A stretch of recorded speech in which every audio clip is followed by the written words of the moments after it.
Oop.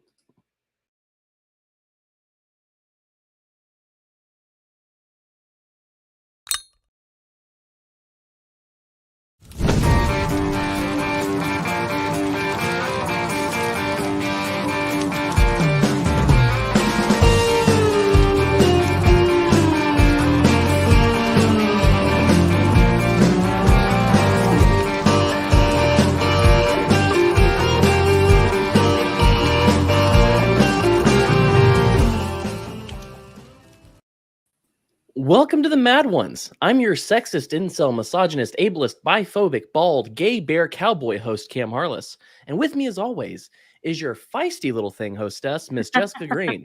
How are you doing, Jessica? I'm great. How are you? I don't even know how you're alive after all of this. I'm tired. I'm very tired. A lot of up and downs with the dopamine and the stress hormones and all that fun stuff. Yeah. But you know, it's been a great couple of days. But it's so funny every time we set, it seems like it happens more and more. We set up a conversation, and then 2 months later, when the person comes on, there's something going on at that moment that makes it very topical. And so you know what happened, and we'll talk about my adventure this week in a little bit. But it's so funny to me that these things keep happening. And so our guest today, he's gone through something very similar to what I did, and so it's going to be a lot of fun. But before we get started, I do want to tell you that this show is brought to you by Felicia Sonmez, Dave Weigel, and the Washington Post. Only not really. I hope that rag burns to the ground. But we are brought to you 100% by fans and patrons. So hit like, subscribe, and share the show with your friends. We have all sorts of topics we've covered. We've talked to a lot of cool people. So share them with someone who might gain something from them. And also we have a Patreon, and you should join that for an occasional early episode, Zoom hangout, and my eternal gratitude. So patreon.com/themadOnes for that. Also grab a shirt or a mug over at wearethemadOnes.com/store so that you can rep us wherever you are. But now that that's all out of the way, let's actually introduce the guest. Let's get to the meat and potatoes. I say that too much, I find. But joining us, I probably. But joining us tonight is a funny man. He's a stand-up comedian, a podcaster, a writer, an actor, a food lover, and probably a good lover as well. He's the host of Ginormous Food on the Food Network, and he's the host of Next Week Tonight on Censored.tv.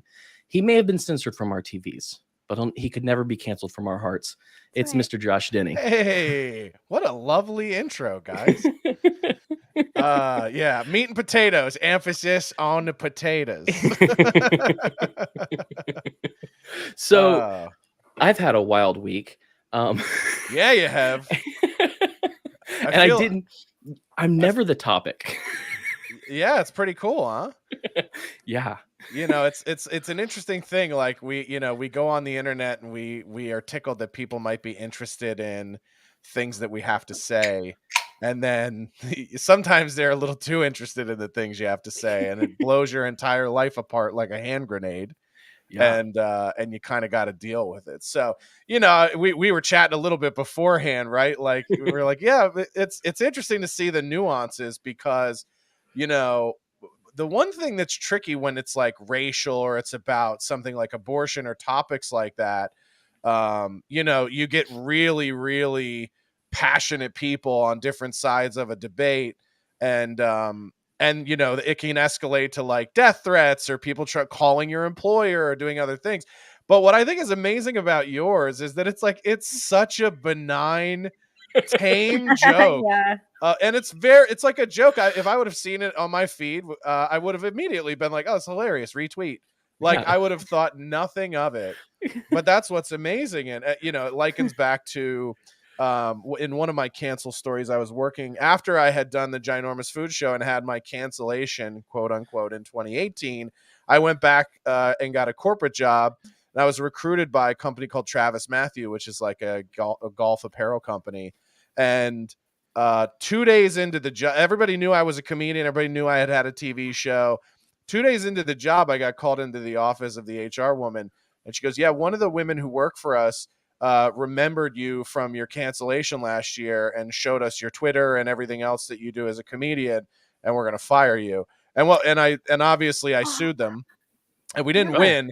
But what was funny is one of the jokes, the one that they really got mad about, right, was it was like a car crash, and it was on National Women's Day, and I said, "Hey, women, happy National Women's Day. Be careful on those dangerous roads out there." Right? What? And what was amazing was listening to their counsel, their attorney, try to explain to me that it was sexist. And I said, "What's sexist about it?" And she goes, "Well, you're insinuating that women can't drive." And I said, "I didn't say that, you did.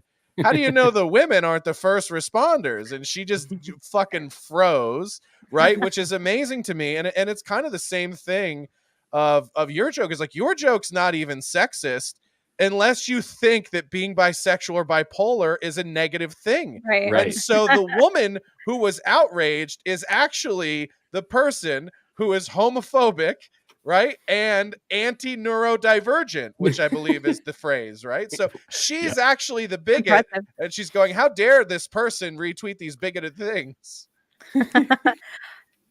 Yeah, I that's thought the really great. same thing. Go ahead. Go No, ahead. I just said I thought the same thing. I was like, she must really not like bipolar or bisexual people. Yeah, you didn't say, "And those are the worst things a woman could be." Right. Right? You just said most women are one of these two bi things. You didn't actually have an opinion about those two diagnoses at all, but she did, and she made it well known, and now it's the cover of every conservative outlet in America. You should be very proud of yourself. And I if you were offended by the joke, why did you work so damn hard to like prove it correct? yeah. And Yeah, if totally. you're a journalist, a woman journalist, you want to be respected in a man's industry. Maybe having like a psychotic hissy fit because somebody told a slightly sexist joke. That would have been, that's the equivalent of that for my thing would have been if that female lawyer left that deposition and got into a car accident on the way home. It would have been like, if that Still would have happened, going. that's how you would have known there was a God, right? Right. She's still going. Like she's not only like working hard to prove the stereotype true, like she wants to hit all the points. Yeah. So yeah, How is I it still going? My face was on The View today. Dude, what's wild is it'll go hard for like 2 weeks. And then every day for the rest of your life, there'll be somebody who stumbles on something you said years, like the thing I said in the first place that pissed everybody off was my tweet from 2018, right? It was like, boy, they're really trying to make straight white male the new N-word, right? And That's it? yeah, no, and well, no, I elaborated, and then I did a Okay. whole thread, so that was probably not great, but I basically did a whole thread of like how I was like, basically what people are doing when they use that phrase, they're using it in the same demeaning, dehumanizing way. And in Yeah. many cases, socially, it's used to sort of invalidate your human experience. So they're like, what could you possibly weigh in on this for, straight white man? And it's like, that is what we used to say to black people when they wanted equal rights, like voting. So it's almost like we're treating straight white men now like they're 3/5 of a person. That sounds familiar. So I kept going, and that's not good. And then I went on TMZ and was like, yes, two things in that in that interview with TMZ with Van Lathan was, one, do you regret your tweet? And I go, no, I wish people could understand the bigger picture, the bigger point I was making, which is basically, you know, racism of all kinds is the same, even if you think it's okay because it's directed at white people. I'm like, sure, I could have worded it better, but I'm a comedian and I just fly off at the mouth. That's what I do. And sometimes I don't get it right, but I'm not going to apologize because I don't not believe what I said. And then we got into a debate about comedy, and I was like, I think people in artistic situations should be able to use whatever language they want to paint the picture that they're trying to paint. And what was interesting was I didn't think, my girlfriend slapped me on the wrist for this because she goes, I warned you.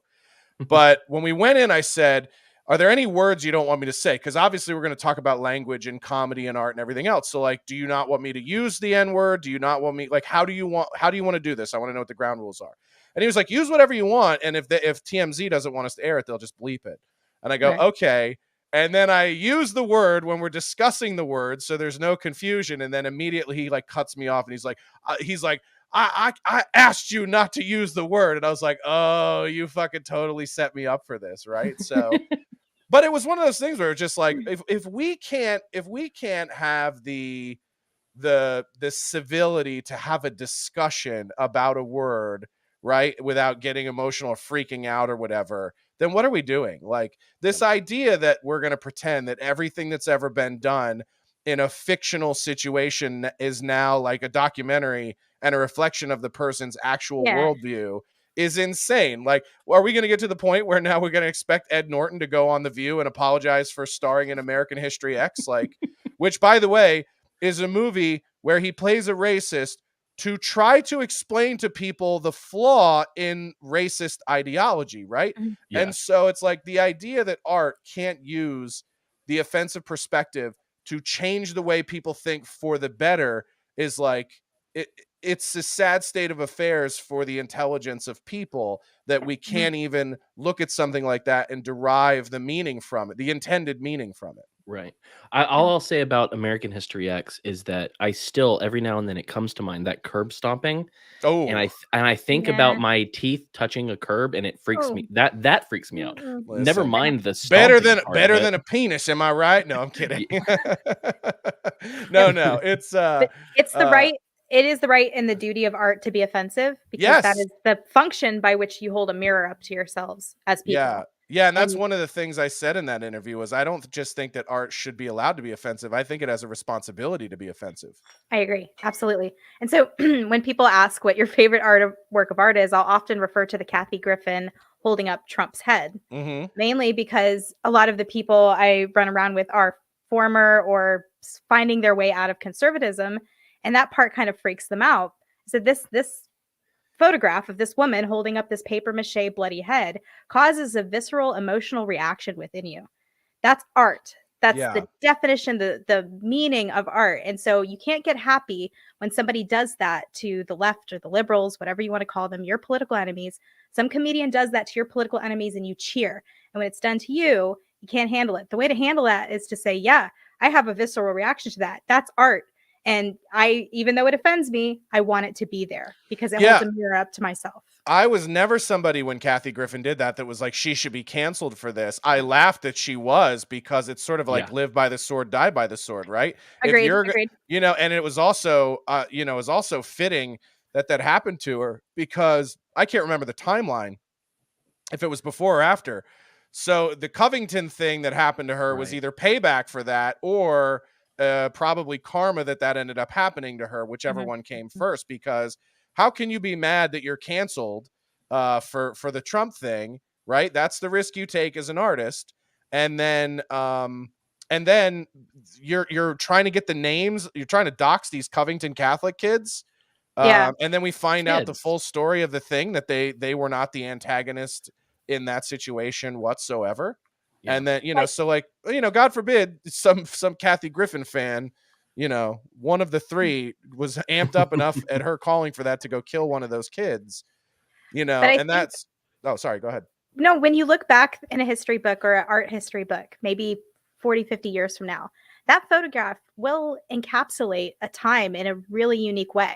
Because can you point to another work of art, another photograph of that whole sort of snippet, that era in time, and not say that that doesn't perfectly represent the visceral reaction that sort of like the media, the left, Hollywood, sort of everybody in the sphere of celebrity had toward Trump? It's Yeah, just it's a perfect work of art, in my it opinion. it perfectly encapsulated the way people really felt about Donald Trump. Yeah. And so it should serve as some symbolism of what that era and time meant. Yeah. And in a lot of ways, you know, it was honest. Like, don't that's what bothered me is when liberal people, that like at dinner parties say horrible things about Trump, probably worse than that picture depicted, Oh, and then yeah. they go on social media and they go like, I understand where she's coming from, but I don't agree with it. It's like, well, you don't lie, you fucking love it. This Right, is the right. kind of shit you call for at dinner every night. So like the thing that bothered me about it was the attempt to sort of soften the fact that that was a totally real depiction of the way that everyone on the left thought of Trump. And if Mhm. if that had really happened, they would have felt just as good about it. Because if you Right. remember, there was like a 2 or 3 hour period when that came out, between when it came out and when it got backlash, that all the liberal people were like, yes, this is Mhm. awesome. Fuck him. and and nobody had a problem with it. And then when it was like, no, this is bad, and anybody who likes it is going to get fired, then everybody was like, oh, well, I don't like Trump, but this is inappropriate. It's like, Yeah, they did roll on her. Even her bosom buddy Anderson Cooper, who they were, oh yeah, through the years together, he rolled on her, and she did say that she felt a great sense of betrayal about it. But when you dare to do something that is art, that is true art, yeah, you're going to piss a lot of people off, and that to me is almost the mark of art in the first place. If you're not pissing someone off, you're probably not creating art. yeah. And she, and that's funny. I get accused of this too. People go, oh, you just go on podcasts and whine about cancel culture. No, I talk about it. I don't go on like tears like Kathy Griffin and go, people are trying to kill me. I'll never work in this town again. And, and then people were like, Kathy, why don't you go back into clubs and like fucking, and she's like, I'm above that. I'm reinventing myself. Right. Like, I would never go back into clubs. I'm beyond that stage in my career. And I'm like, dude, I will work odd jobs. I will do any side hustles or whatever I have to do. And I have no problem having to reboot my career every single fucking time I say what I think and people don't like it. I don't have a problem with it. I'll tell people who have me on their podcast, like you guys, what I think about cancel culture. And I can say that I think it's fucked up, but you'll never hear me go, I don't like, it's not fair. It's like, no, it's a choice. Right. It's a choice. And quite frankly, I'm happy that I'm making this choice because it's the harder choice, but everyone else is a fucking coward and nobody else will do it. And when the general public is tired of going to comedy clubs and listening to cowards talk, they will buy tickets to come see people like me and the people that do stuff like what I do.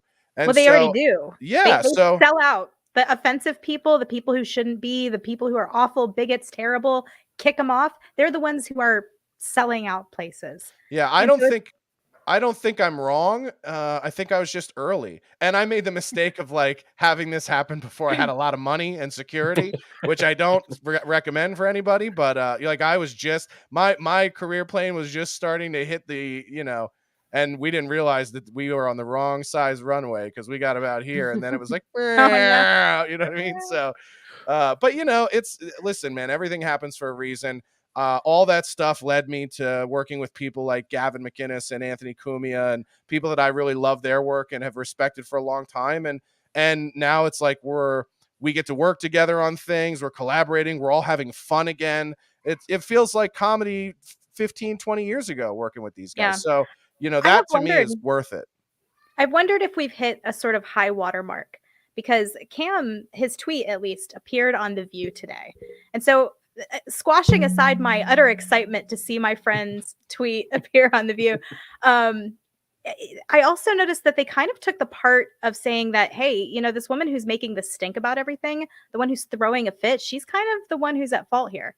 She's the one with the problem. I was like, this is a turn. I wouldn't imagine that the ladies of The View would take that turn with it.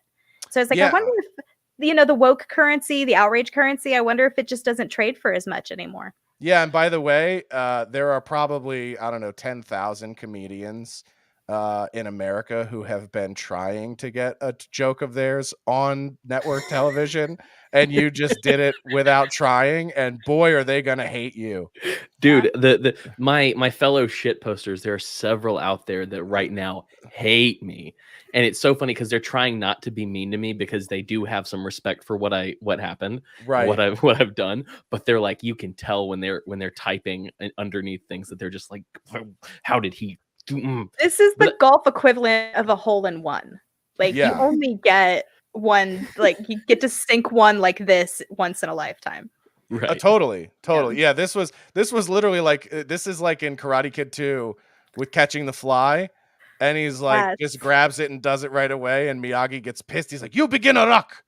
You know what I mean? So it's exactly the same thing. Well, to be honest, the joke is old. We've all heard maybe some version of this joke for decades. And so I think it's all fair game to tell an old joke. It's like you're a person with a relatively low following on Twitter. You just pop off a joke to make your friends laugh. It's not the same thing as like, I don't know, you're like not Carlos Mencia. Was that the guy? Was it Carlos? Yeah. Oh, you mean talk about like joke theft? Yeah, it's like posting like a street joke or something, Yeah. Yeah. I mean, at least a 30-year-old joke. So I think like it's fair game. Well, yeah, I mean, who would I have even cited Right. Because there's, Yeah, there's that no is. one who's made that joke in that way. I mean, they all have, but there's not like a comedian who's done it. I think Owen Benjamin is saying that he had did, done that and that's joke. his Yeah. joke Yeah. 3 years ago. That And I yeah. was I like, mean, to me, unless somebody's done it in a special or something, it doesn't count. Like I've had jokes, Right. I've had stuff I was working on. Like I had one that I was working on that Louis did a sort of a better version of it in his last special, and I was like, well, I'll throw that concept away just because Right. you know, like there's only so much shit in the in the plane of existence to talk Right. about, and you know, smart, funny people, you're not the only ones, so you got to have the humility to know that other people might beat you to the punch on something. And but you know, unless you're out there like Carlos trying to represent it, like no, I'm the originator of this thought, then Right. it's like, you know, I don't see what anybody's mad about. I mean, and that's What- the thing you got to realize is like, it took me a while to understand that most of the people that don't like me on the internet really don't have a problem with my opinions. It's rooted in something different than that. Like,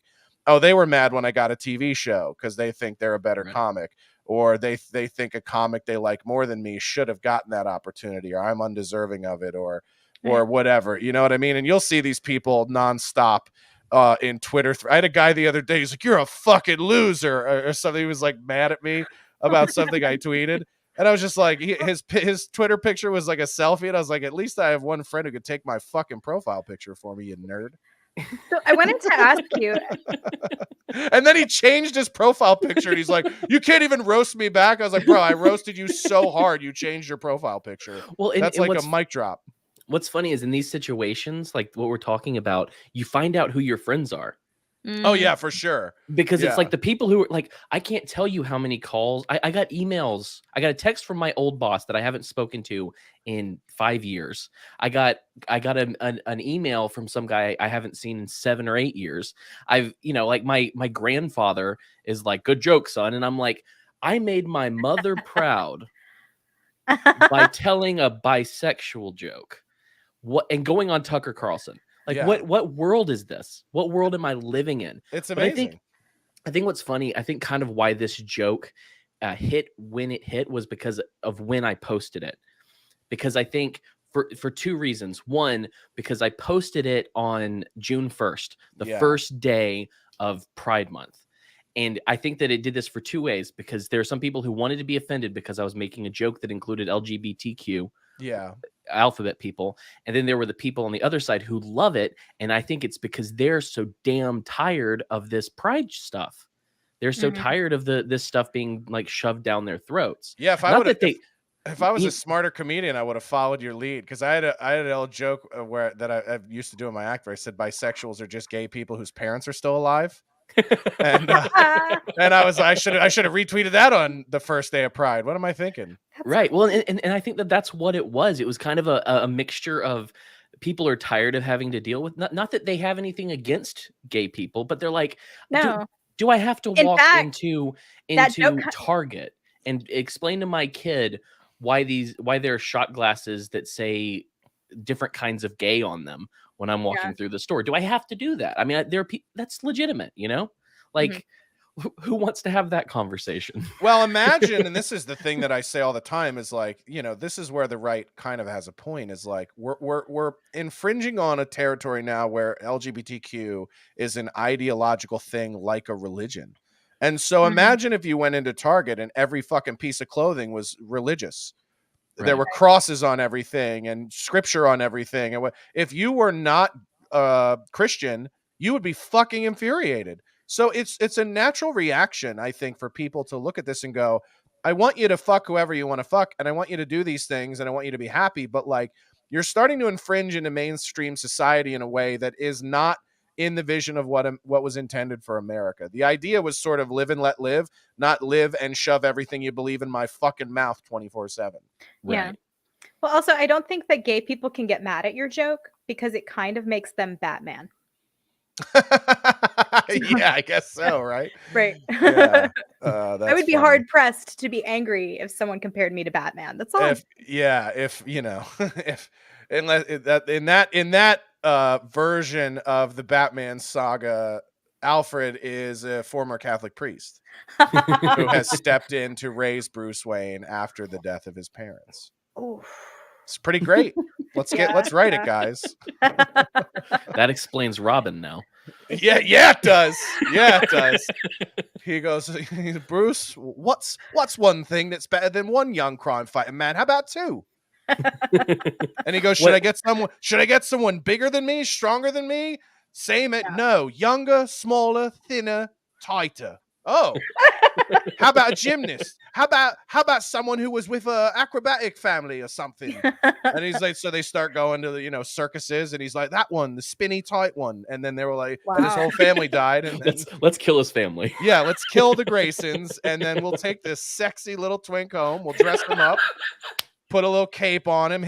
By the way, he wore little spandex tight shorts, like leotard, and then little boy shorts on top. I mean, do you know what I learned? I'm just saying. You know what I learned the other day? When Burt Ward was playing Robin, the Catholic League against I forget what it was, against offensive shit. What's the word? Yeah, offensive crap. Was like calling them all the time, every week. Like, hey man, we can see too much of Burt's bulge.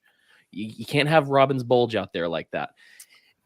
How Adam They're West just like, listen, we have an idea of what the right amount is, and you guys are way over it. Okay. How Cardinal, what's his name? Cardinal Roberts over here can't get the drool back in his mouth. It's too much. So how Adam West dealt with it was he was like, screw these people, and he put a sock in the front of his pants and dared them to say something, and so he didn't have to deal with it anymore, but Burt Ward did. So they actually called Burt one day after they kept trying to pad it and make it so that it wasn't as visible and stuff like that, and they go, looks like he's wearing 6 Kotex under his tights. Right. They go, hey, we're gonna have you come see a doctor. And he's like, what doctor? My doctor? Your doctor? Oh, we have a doctor, and what we're gonna do is he's gonna give you a drug that's gonna make your balls shrink so that we can't see your package as well. Yeah. And he was like, you do to be famous. What if no? Yeah. Also, it's not even that impressive. It is his Right. dick meat is kind of boyish. Right. I mean, like, that's it's why not the like Catholic League is calling them upset. Yeah, they're just like, this is too sexy. This is inappropriate. It was like, our priests are just having too much fun watching your program. Yeah, I don't know why I made him Southern. He wrote a book called Boy Wonder: My Life in Tights. Wow. Okay. Oh yeah, there are some of these that are pretty. Yeah. So there are some that are bad, but like most of the time he's being shot like from the belt up. So I don't even know what you got. You just, for that to bother you, you got to already be super fucking horned up by young boys. Wow, look at the cover of this book. It's just his package on the book, right? He's getting back at him. Yeah. Dear God. $344 for a copy of Boy Wonder: My Life in Tights. If anyone wants to fund that. Yeah. Why? What is it? Out of print? I'm not sure. Yeah, but it looks like they're old editions, collectibles. Oh, I see. So probably, Boy Wonder: My Life in Tights by Burt Ward. My God.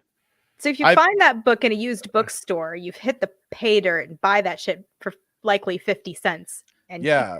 By the way, did you see pictures of him at Comic-Con when he's 76? No. The whole package is bigger. He's built like me now. He's not wearing the costume, right? Oh, I wish he was. I wouldn't let him come to Comic-Con out of the costume. I don't know why they let him just. He looks like a Sopranos extra now. When we all found out that Cam was going to be on Tucker yesterday, we were giving him just terrible advice, and one of the things was to wear a Gumby costume. That would have been great. Yeah, one of our friends was really upset. Bitch. But they wouldn't even let him wear the cowboy hat. Oh, really? We were really pretty upset about. Yeah, that's terrible. Dude. Yeah, you looked mad in your interview. You looked like your wardrobe had been changed last minute. You're sitting there like, man, I'll fucking tell you what. You know what was funny about that is I tweeted later. Apparently, I touch my face when I'm nervous, and I was nervous only because I'm used to this. I do this all the time. Yeah. But I couldn't see him. I was staring into a camera. Yeah. And so I could just hear him. And so it's like one of those things that like I heard him laugh, but I didn't until I saw that screenshot, which is fantastic, by the way. Like had no idea what his reaction was to things.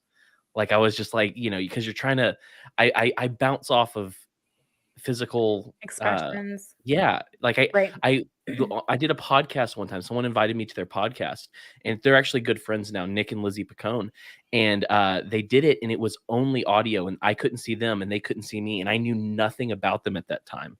And I was like, "Are these people against me or for me? Like, I don't know Yeah. what I'm going into, and I can't see their faces. I can't gauge any of that, and it was incredibly uncomfortable." But we got I past nod. it. I nod Yeah. a lot. So if you couldn't see me, you would be like, "What is your problem?" So quiet. Yeah, I had one like that. The most recent one I did like that was I did this like morning radio in Vegas that I am actually friends with one of the guys. And then the other guy on the show hates my fucking guts because we go on the show, or they invite me on, and like the concept of this is that one guy's like super liberal and the other guy's sort of libertarian right leaning, and they bring me on, and and right off the bat, the guy, like, he does one of these setups where he like fired from the Food Network for racist tweets. Obviously he said racist tweets and we don't agree with his racist views, and he said that and he misquotes the tweet. So then he intros me and I go like, well, right off the bat you misquoted me, so if we're gonna be Right. he's like, let's be honest. And I was like, if we're gonna be honest, how about you go back and admit that all the shit you said is your opinion and the thing you just said isn't even what I tweeted.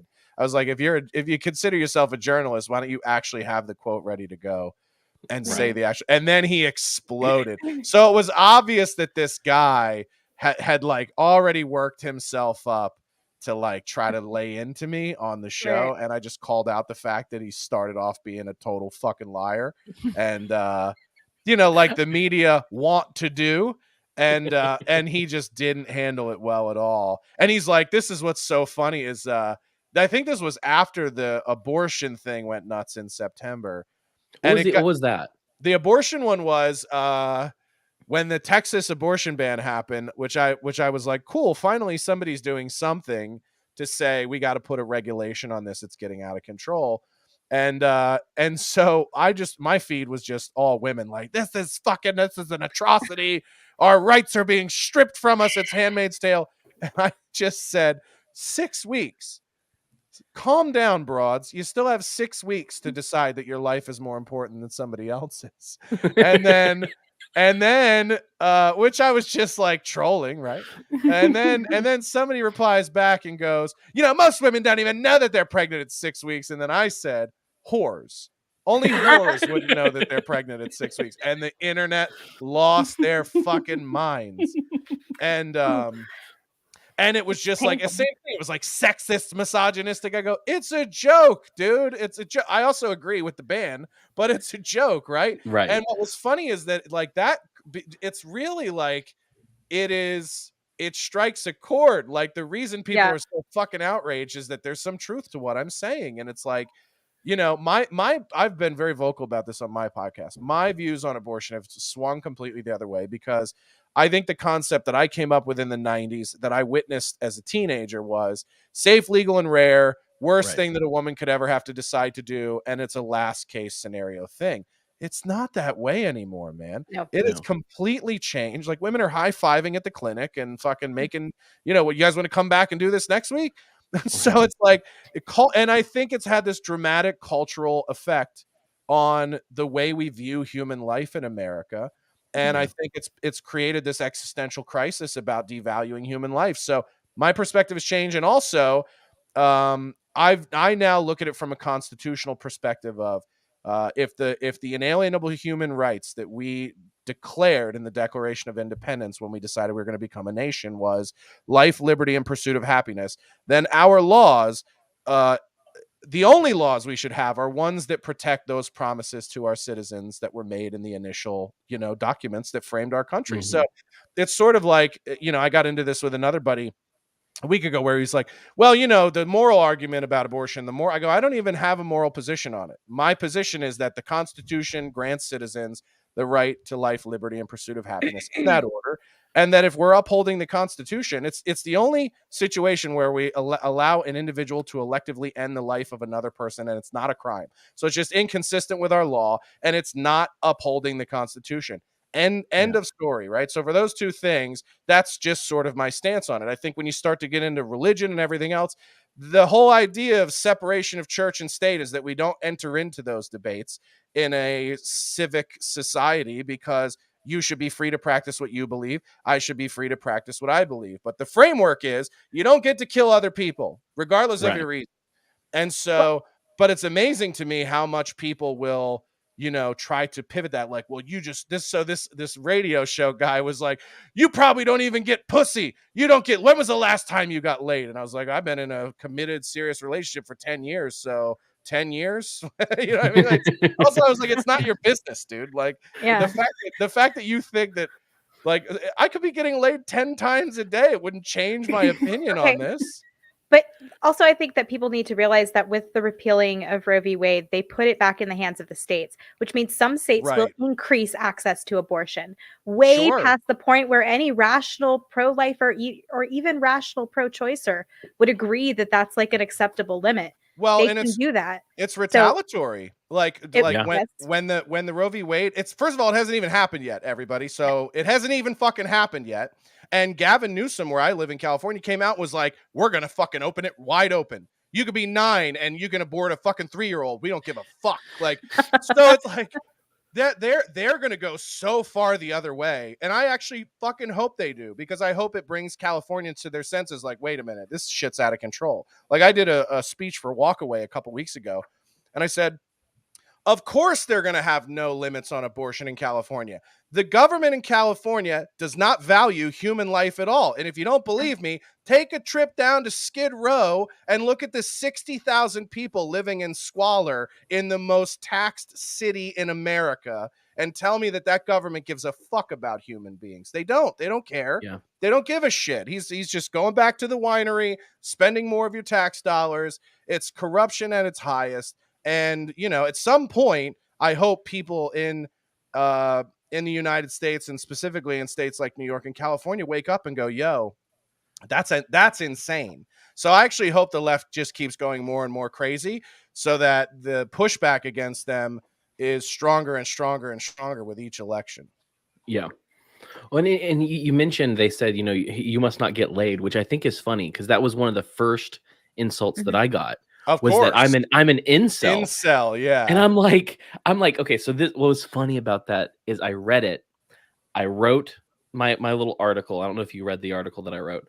And then I went and had adult fun with my wife, and then came back, and I was like, okay, You mean coitus? Yes, I intercoursed her, and it was just, to quote Big Lebowski. Oh, Right. you mean coitus? That's my favorite movie. Yeah, it's the best. But It's a great pick. It's one of the best of all Yes. time. And what's funny about it is I was looking at the guy who was saying this. I wish I need to go back and find him. But if anyone was an incel, it was this guy, because he was talking about how I was fat and bald. I shaved my head. I have hair up here. I shave it. Yeah, I do this. I've literally committed to doing the same thing just because of the convenience of it. Like, Right. I was just talking with a buddy earlier, and I was like, I gotta go get a haircut. And I was like, or I'm just gonna buzz my head like I did through the whole pandemic, because it's just easier. Let's clarify about the guy who was yelling at you about being bald. What he was actually angry at you about was that you had not embraced your baldness and worn the absolutely disgusting cul-de-sac of hair that comes around the back of the head. Oh, the old Bald Costanza top. wreath? Yes. So he was like, I'm the better man here because I wear the disgusting cul-de-sac of hair on the back of my head and you don't. But you got He has hair. You got a great head for it, for the baldness, man. It is it's a good look. It's a good look. I don't want to see you with hair now. It's so funny. My hair was down to here. You had I had long hair. Yeah. And it's so funny. My wife was like, don't shit. Because the reason I did it was because I started, I've been very super stressed. And so I've had some hair come out, and it was just stressing me out more. And I was like, screw it. Let's cut it and let's move on with our life. Yeah. And my wife was like, don't do it. Don't do it. Wait till it's actually bad. Wait till your hair's actually, you have bald spots, right? Yeah. And I'm like, no, I don't want to deal with this. Like, I don't want to deal with that. And so I shaved it, and I swear to God, she has more sex with me now. See? Dude. Yeah. And then I put on a cowboy hat because my head is fucking cold, and more. And then I bought some boots, more. I'm telling you, This has been the best thing that's ever happened to me. This stupid Dude. cowboy hat. You I'm hear my telling you, husband man, like- firing up the shaver right now. Yeah, everybody at home just, we're gonna bring back skinheads just to try to drive up the bonage. Right. Yeah, We need to. Populations are in decline. We've got to bang more, you guys. Yeah, it is interesting how that works. The reason I like it is because I look good with a little bit of sun. But what happens where my hairline is like if I'm out in the sun, I get like this white bar between my hair and where my head tans. So because of the shade of my hair kind of coming out over my head. So like the only way I can get a uniform base is if I completely shave it. And then, then it's like it's a whole thing. But I'm like you, like I'll be 39 in August. I'm starting to get like the spots where it's like, okay, so I could be a comb over guy. But the thing, I love hats, and I hate having to be like, well, I can't wear a hat before I go do this event because my hair needs to look nice. And so the bald thing is like, I love the idea that I can wear a hat and then take it off and I look the same. So, but I just think it was so. No, sorry. Go ahead. Beards are in now too, so you can pretty much like have that hair experience just on the front of your face. Yeah, I love the beard. I love the bald beard look. That's the look, man. That's the old Viking conqueror. And listen, some women will deny this, but I would say the number is probably around 90% of women can only be aroused when their life is in danger. Me Too really ruined that for a lot of women, but I'll tell you, man, like definitely there ruined it for Louis C.K. way more women in my experience. Their best sex in their mind is like if you could just sneak in, ski mask, throw me against the wall, maybe like throw me around a bit, slap me a little bit, choke the life out of me. Disavow. Then I maybe and for me, like I've never do that because I don't want to go to prison. So like there's nothing sexy to me about my entire life being snatched away. So like the windpipe is very fragile. It's just like careful, so that's never been my thing, and that has limited me sexually with partners where they're just like, well, I need somebody who's gonna make me be afraid to die, and I go, yeah, I'm not that guy. I'm the let me make you lasagna and rub your feet and hope that gets you horny guy. Right.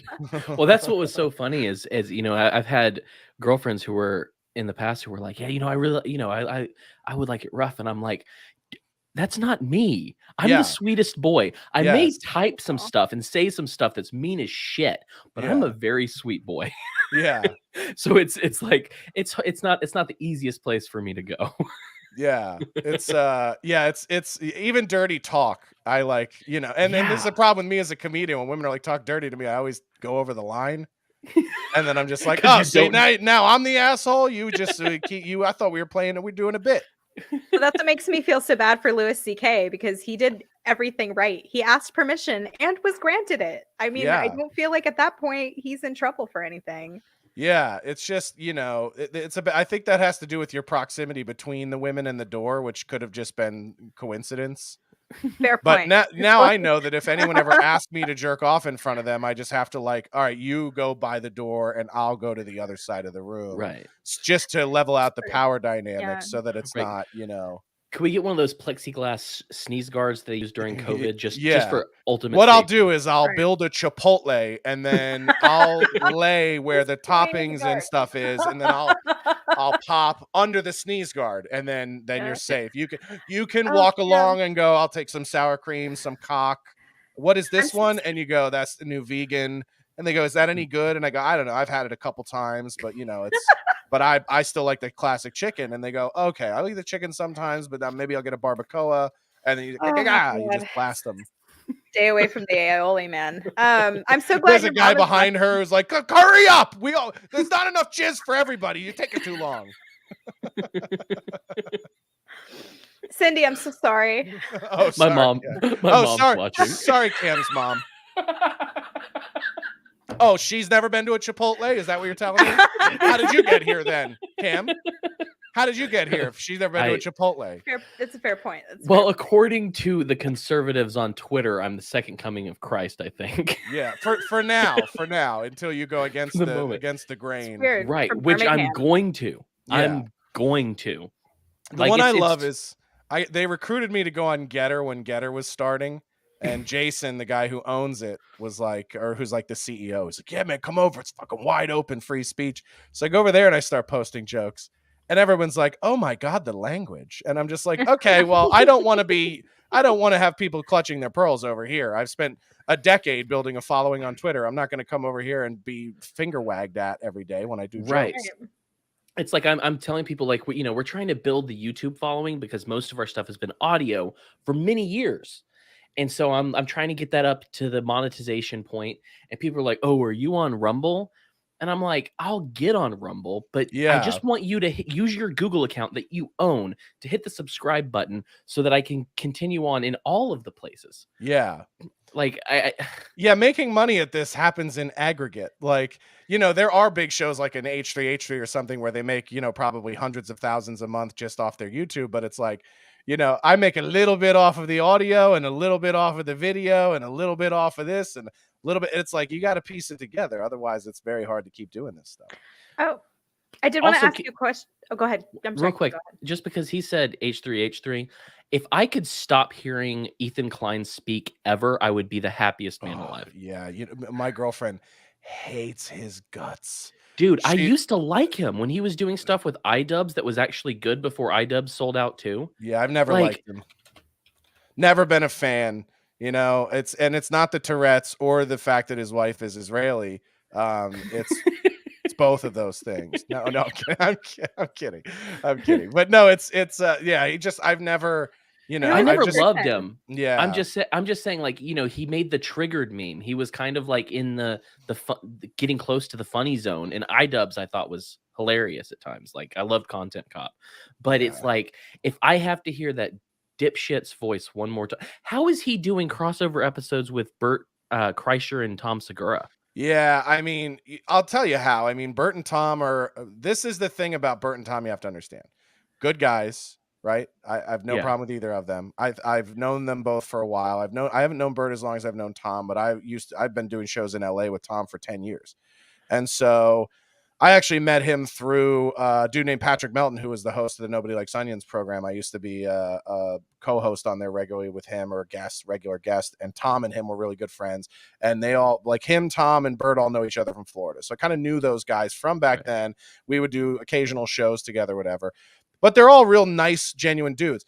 But Tom and Bert are pure comedy capitalists. So like they'll never, and it's like, it's no knock against guys like that. I would put Sebastian Maniscalco in this category too, but like they're never going to have an opinion that's going to get them in trouble. Like, and it's all about the bag. It's all about bigger, better, more. And so whatever crossovers they can do that are going to get them more eyes, more view. And listen, they're doing it like the YMH Studios is massive, right? Like that thing has been going for, I think, 10 or 12 years. And they just signed some, 9-figure deal or something like that with Sirius iHeart. So good for them. And what's cool is like Tom has found this lane where he and Christina can be like edgy and gross and offensive, but they've never really gotten into any hot water with political stuff or taking a stance or anything like that. So that, they've kind of found a good lane, and Bert's in that lane. Bert's a little different, where Bert's more like, Bert will pander to whatever the people in the room want him to do because he loves to be liked by people. And so it's no knock against guys like that who that's their career. It's just I could never be that guy, because anytime I've tried to be liked, like gone out of my way to be different so that people like me, I end up both hating myself and they don't like me. So I just learned at a very early age that like that doesn't work for me. So just be yourself. And if people don't like it, tell them to suck your dick. And sometimes they'll suck your dick. But very, very rarely. Okay. But no, that's the thing. Like, I'd love to talk to Tom. I mean, Bert, I feel like I'd struggle to have. I mean, I could probably have a fun conversation with Bert. Dude, he's one of the nicest. He's one of the nicest guys, and very generous. Bert is a very generous guy. Like the first time I bumped into him after I had my TV show, he literally like took me under his wing for 45 minutes. He was like, come with me to the airport bar. I'm going to sit down. I'm going to teach you about the business. And like, just gave me advice and feedback and whatever for like an hour. And then I was like canceled like 60 days later. And he was like, whew, rough one, buddy. Good luck with that. You know what I mean? Like there was no call for advice or anything like that. It was sort of like, I ain't fucking coming anywhere near you with a 10-foot pole. So, right. So a couple weeks ago, So I was watching Two Bears One Cave, and on their old set there was a picture. I don't know if it's still on the new one, but there's the picture of them with bear heads, and Bert has his shirt off, and my daughter walks up behind me, and she goes, "Dad, is that your boobies?" And I laughed. I tweeted it and tagged Bert, and he retweeted and says, "Your body must be beautiful," right? Yeah. And then this stuff happens this weekend, and I said, I tweeted and I tagged him again, and I said, "Is this my very, very small The Machine moment?" Yeah. And did he do anything? No, because I knew as soon as I did that, he was going to be like, "I'm not touching that." Yeah, like the most, like any of the controversies I've had, like I'm really good friends with Sam Tripoli. He's one of my favorite, not just one of my favorite comedians, still out here scorching the earth, but one of my very favorite people. And he's a really, real genuine dude who, unlike those guys, if you walk into the fucking fire, Sam is going to run in behind you like, "Nah, dude, you ain't going at it alone." So like, anytime I've gotten in hot water, Tripoli's the first one to call me and go like, "Don't back down." You know what I mean? Like he's all in it. And he went on, Tom, I think he went on Your Mom's House after that happened to me and brought it up with Segura. And Segura was like, "Yeah, like I know what he was trying to say, but dude," and which is just like such a pussy, cowardly way. Like, Right. you know me, we're not idiots. Like you could have said, "Yeah, you just can't say things like that on the internet without expecting that kind of backlash." But it was just so like, it was just so milquetoast. And that you just have to understand, like you said at the top, you learn who your friends really are. And you have to, the sad thing you realize is like, you're gonna have to find new friends who are not afraid to like walk into the fire with you. That's what I love about Anthony and Gavin, is that when something happens with any of us, we're on the phone with each other like, "Isn't this fucking stupid?" And how do we go further? To the credit of our guests, we have almost a 99.9% of people are with it and didn't want us to remove their program. 99.9%. We had two people that were worried about episodes, and so I did pull them down for them because I do respect those people. But it was like, good. Like, well, this one of the people, like, she lives in a shithole country, and if that shithole country sees that, they will fire her. From her job. She may even like nothing was said in that episode, but like my little stupid banal copy pasta joke can screw with her life, and I'm like, I'm not willing to screw with your life, so let's take it down. It's so interesting because like this is, and when my first thing happened 2018, so that the straight white male one was 2018, then the abortion one was this past September 2021, and those got about the same amount of heat. And what was so funny to me is I had a friend, him and his wife, he's a very famous child actor, and he's still acting, but not as famous and not as successful as he was when he was a child. But he had become really good friends with me, had been on my podcast a couple times. So anybody who wants to go back and figure out who that is, they can. It's not hard. Not a lot of child actors. You'll tell us after. Not a lot. Yeah, not a lot of child actors who were on my podcast. So you can figure it out. But he reached out to me in 2014 or 2015 and was like, "I want to I want to be friends. I love the fucking fact that you go for the jugular. I love that you say what you want. I love all this sort of badass comedian energy that you put out there. And I wish I could do that." And then he came on the podcast and we became friends, and we would go to dinner together as couples, and we went over their house to watch Floyd Mayweather and Conor McGregor. And like, this was like a couple friends of ours. And then when that thing happened, it was like, he couldn't distance himself fast enough and far enough. And it was like, he's trying to make a comeback in his career. And it's like, dude, you sought me out. Like, I haven't changed. Nothing has changed about the way I do comedy or any of this, but now you're afraid that your friendship with me is going to somehow hurt your career, which, by the way, you shouldn't give me that much credit. Like, I don't think my friendship with anybody can affect their lives at all. But he was so terrified that he literally just like cut ties, stopped talking to us, and then like proceeded to sort of like whitewash his whole social media for the next year with like super woke shit, just to make sure everybody knows that he's like on the right team. And it's so gross. It's like so cowardly, especially for someone like that, where it's like, bro, you made all your money in the 90s. You're good. You can live out the rest of your life and not work. And you're so fucking afraid to be told that you're out. that you will just compromise everything about who you are as a person and pretend that we didn't make the same fucked up jokes to each other and you weren't laughing Right. hysterically at the shit that I would tweet or say. Like, he used to send me my own tweets back and be like, dude, this is awesome. And there are a lot of famous people who used to do that and who still do it, who would never do it publicly. Now, I'm not going to throw them under the bus and condemn them because Right. everyone's free to make that choice. But like, Right. am I going to want to spend my free time with those people or invest in those people? Absolutely not. Right. Well, that was what was so amazing about all of this was I have done comedy. I've done some improv stuff, but all of the different labels I got without anyone asking me anything has been so hilarious to me. Random YouTuber, incel, sexist, And the worst one, comedian. which is so funny because, like, you know, in my mind, I'm like, yeah, I do. I like to think I'm funny. I do. The part of the show is I want to laugh. I want to make people laugh, but I'm Have a not. good time. I don't do stand-up comedy. I've been afraid of it, honestly. I used to write jokes for people to do stand-up comedy, which I think there's some freaking bangers out there. Oh, you're stuck now, buddy, because you got to capitalize on this shit somehow. Yeah, Yeah. man, I got to do a type I 5, agree. dude. I've got to do it now. We'll get you type 5 ready to listen. Kumi has only been doing stand-up for like a year. A lot of people don't even know he does stand-up, but he's been doing it for like a year. Mhm. And anybody who can talk like this and be funny can be a stand. I'm not one of those stand-ups who goes, it's so hard. It's fucking, I've seen there are people that are naturally funny. My friend Vito Gesualdi, who's another internet controversial guy who is good at pissing off both sides, is like, he's done some stand-up, but he's not really known for that. He's known for like podcasting and YouTube and stuff. He was if you remember when the Dave Chappelle protest happened and 2 comedians went down there and were counter protesting the trans outside Netflix, Vito was the fat one whose sign they took and broke and tried to fight him. Shoot. Yeah, Oh, so gotcha. Vito and I, this is how funny. Vito and I went to a funeral together for a mutual friend a couple weeks ago, and Vito was the funniest guy in the room. And I walked out of the place and I was like, Vito, you have to do stand-up comedy. Like, Right. and he's like, I have, but I kind of haven't really been doing it. I was like, dude, there are people who are just naturally funny who it's like if you do it, you'll probably be better at it faster than somebody who has dedicated 10 years to it, who just isn't naturally funny. So Yeah.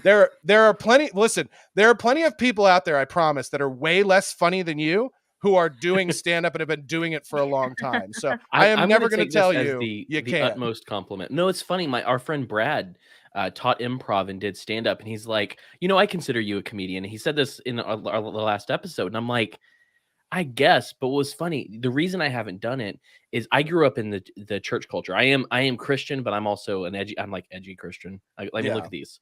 Yeah. I mean, like I don't look like what you would assume.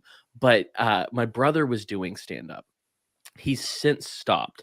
But I was like, I would love to do this, but all the places he was doing it was in churches.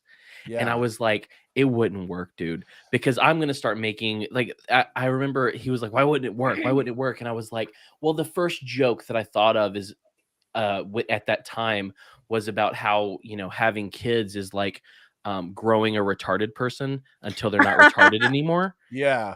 And I'm like, that's not going to go well in a church. It's a great premise. I thought so. But I have friends who are trying it and they're like, my friend Dame. So I'll tell you after we log off. It's similar to my new opener, but I'll tell you about it. Oh, really? Yeah, because I don't want to spoil it for anyone who sees this that's coming to see us in Orlando. But by the way, I live in Tampa, so if you can get me a ticket, I'll be there, dude. brother. You got to come. We'll get you passed. We'll just have you come hang out. I would love that. But no, and so it's my friend Dame is doing comedy. He's starting to do open mics, and I was like, this is great because there are jokes I can't make because I'm the whitest person you'll ever meet. Like, and so I had this whole joke set up where I can't explain it because I need him to do it, and I don't want it to be known that it was mine. Yeah. Right. Well, I don't want it to be known that I wrote this and gave it to him. If he's doing it, I see. Yeah. Right. Yeah. So, but it's I keep sending him these premises, and he's like, dude, why aren't you doing stand up? And I'm like, dude, everything I send you is jokes I can't tell because I'm not black. Yeah. Well, some of us on this podcast never got that memo. Well, but no, that's no because the You way know I who will have the least problem with that kind of material, and I can say this from firsthand experience: Black people. Black right. people love, like, I started in all Black comedy clubs and like bars that were predominantly in Black suburbs of Minneapolis, which I know people are like, is that even a thing? But yeah, there are like Black neighborhood. I lived in one called Brooklyn Park, and another one called Crystal, and another one called Coon Rapids, which is really an appropriate name for a Black suburb of Minneapolis. Right. Well, Jesus Christ, man. So um and my good buddy who was my road mate for the first like year I did the road, a comic named Kevin Kraft, Black comic. I used to go on the road with guys like Chris Shaw and BT and a comic named Germando Jones out of North Carolina. So like when I came up, it was all around Black comedians and in a lot of Right. rooms where the audiences were mostly Black. And Black people never clutched their pearls at any Well, racial jokes I ever did. It was only when came to LA and started doing like white comedy clubs that people had a problem with it. Right. right. And when I say that these jokes are for him, it's because it's not because I'm afraid to make the joke because I'm not Black. It's because I've written the joke so that it's funny for a Black man to say. Yeah, If Mm. you that can do makes that sense. too. You can do that too. I don't think I don't think the specific. I'll tell you what it is. I'll find the messages that I was Okay. working on with him later. So But it was like this is kind of coming from like an audience member perspective because I'm not a comic at all. I'm just a person who values it quite highly as an art form. I do believe it's an art form. So isn't the sort of like heart of comedy that it's supposed to be something that is off the beaten track of what's appropriate? It's Yeah. not you're intentionally hitting what is not appropriate. So if you're So avoiding the inappropriate, how are no, you doing comedy? Well, there's no. there's no right or wrong way to do stand up. Like I'm not a Right. guy who pretends like there is only one way. There's a lot. It's like mixed martial arts. There's a lot of different ways to do it. Right. That is one way. Like I try to take things like that. There's two. If you were to say, what are my two major disciplines? Like when you look at fighting, there's guys that are like, I'm a jujitsu striker, or I'm a wrestler striker, or Mhm. I'm just jujitsu and wrestling. My thing is misdirection and absurdity. So I Right. like to say things that are only offensive if the audience thinks it, kind of like we were talking about at the top. Right. And then I also love to take things super absurd, like a bit that I have where I go, I wouldn't have Black people as slaves. I would have gay guys because their job description fits them better. And, you know, like stand out in the sunshine all day, chained up to a bunch of other hot, sweaty, naked dudes. And all you have to do is pick out, and all your job description is to pick out fabric. And if you do a good job, there's some rape in it for you. And if you do a bad job, there's more rape in it for you. So it's like this whole thing that's like, it's absurd. It's insane. And I'm flying Right. through it and just paraphrasing. But yeah, the concept is like, for you to be offended at that, you'd have to believe I have a plantation somewhere loaded to the brim with homosexuals doing manual labor for me. And it's like, Well, you'd have to be ridiculous to think that. this was one of them I could use, but the other one it's like it's dependent on how he looks as a person. Yeah. Mhm. Like Okay. I couldn't pull it off. It's not I'm So not they have Black. to look like real racist caricature Blacks. No, I'm kidding. I'm totally kidding. Well, no, it's just I wrote the joke specifically for him because I started it and I was like, okay, so this is a good joke. This would kill, but it's 9 times funnier if he says it than if I say it. So I'm going to give it to him. Yeah.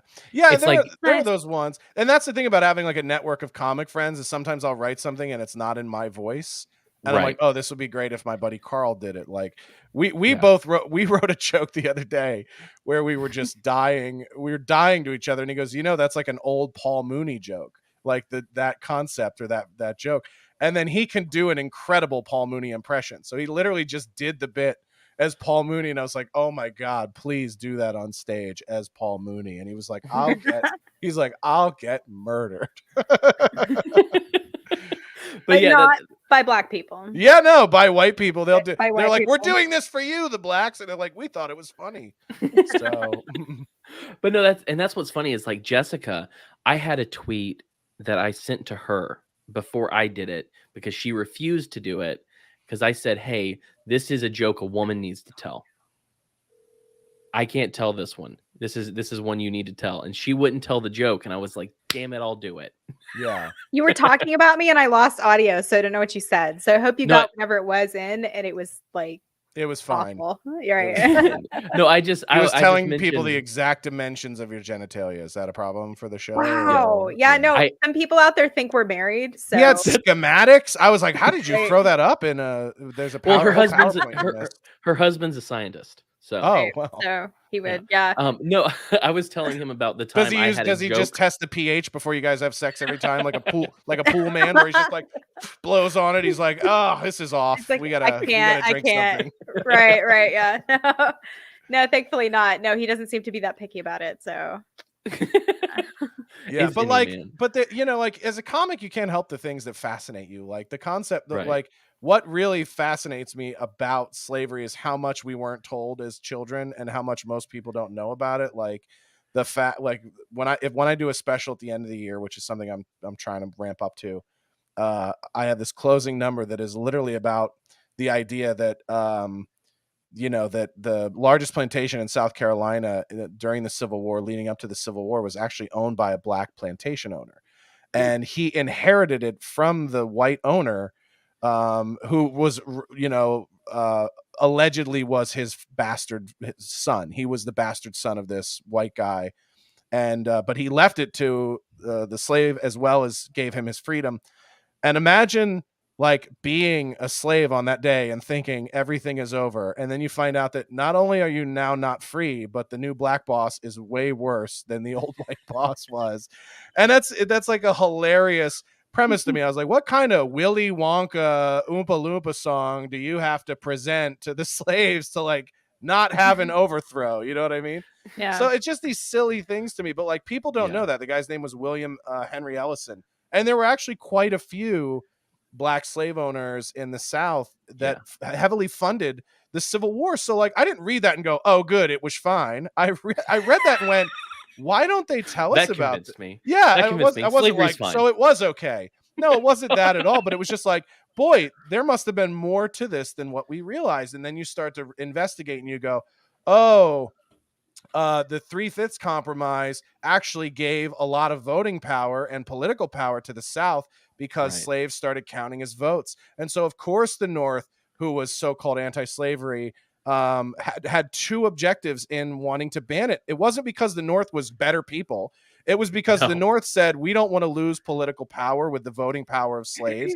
And there were British nationalists in the North who wanted to put America and the colonies back into debt with the Bank of England. And they knew without slavery, our economic system would collapse.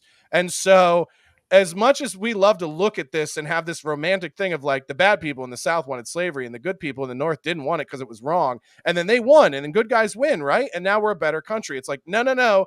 They actually had evil shit they were trying to do as well. And that was why even black people in the South who also owned plantations were giving their money and sending their sons to fight against the North because it was about rebalancing the distribution of political power in America, not about freeing people. And so, it's like, but if you talk about this stuff, people go, this guy's a fucking pro-slavery, watch a premiership, obviously. So It's really interesting because I grew up in Georgia. So the way that I was taught the Civil War was actually quite different, apparently, from the way the rest of the country was taught the Civil War. I heard about the War of Northern Aggression. A lot of kids who grew up in different states didn't necessarily hear that. I grew up in Alabama and I learned about the Civil War. Right. It took me until after I left high school to start having the real conversations about the nuance and the reality of the war. I mean, it's wild. Maybe I just had a really based history teacher. But one thing I wanted to ask you guys, because I remember being taught in school, and I want to see if you do too. I was taught that Eli Whitney, the inventor of the cotton gin, was black. Do you remember being taught that? You were taught that he was black? I was taught that he was black. I even vaguely have kind of a memory of a picture in a textbook. He's not black. The man is not black. You can look up Eli Whitney on Google right now. He's pretty lily white, that guy. Yeah, and William Ellison was a gin maker. So I don't know, obviously it wasn't Eli Whitney who he, basically apprenticed under as a gin maker, but William Ellison, I can't remember what William Henry Ellison's father was. William Ellison. Yeah, his father was I'm trying to see. But yeah, he was a cotton gin maker and blacksmith of South Carolina or whatever.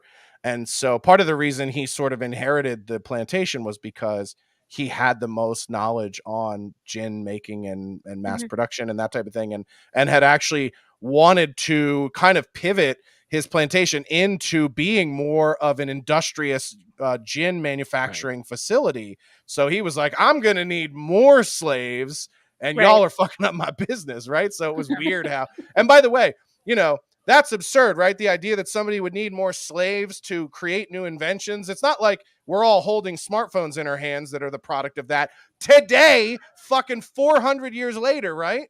Like, oh, you guys want the new M2 chips? Going to take more slavery. Asia? And they're like, no, we're on it. We got all of them. We put up Don't more ask too many nets. questions about where cobalt comes from or where the rare earth elements that go into your phone come from. You don't want to know. Yeah, exactly. So Yeah.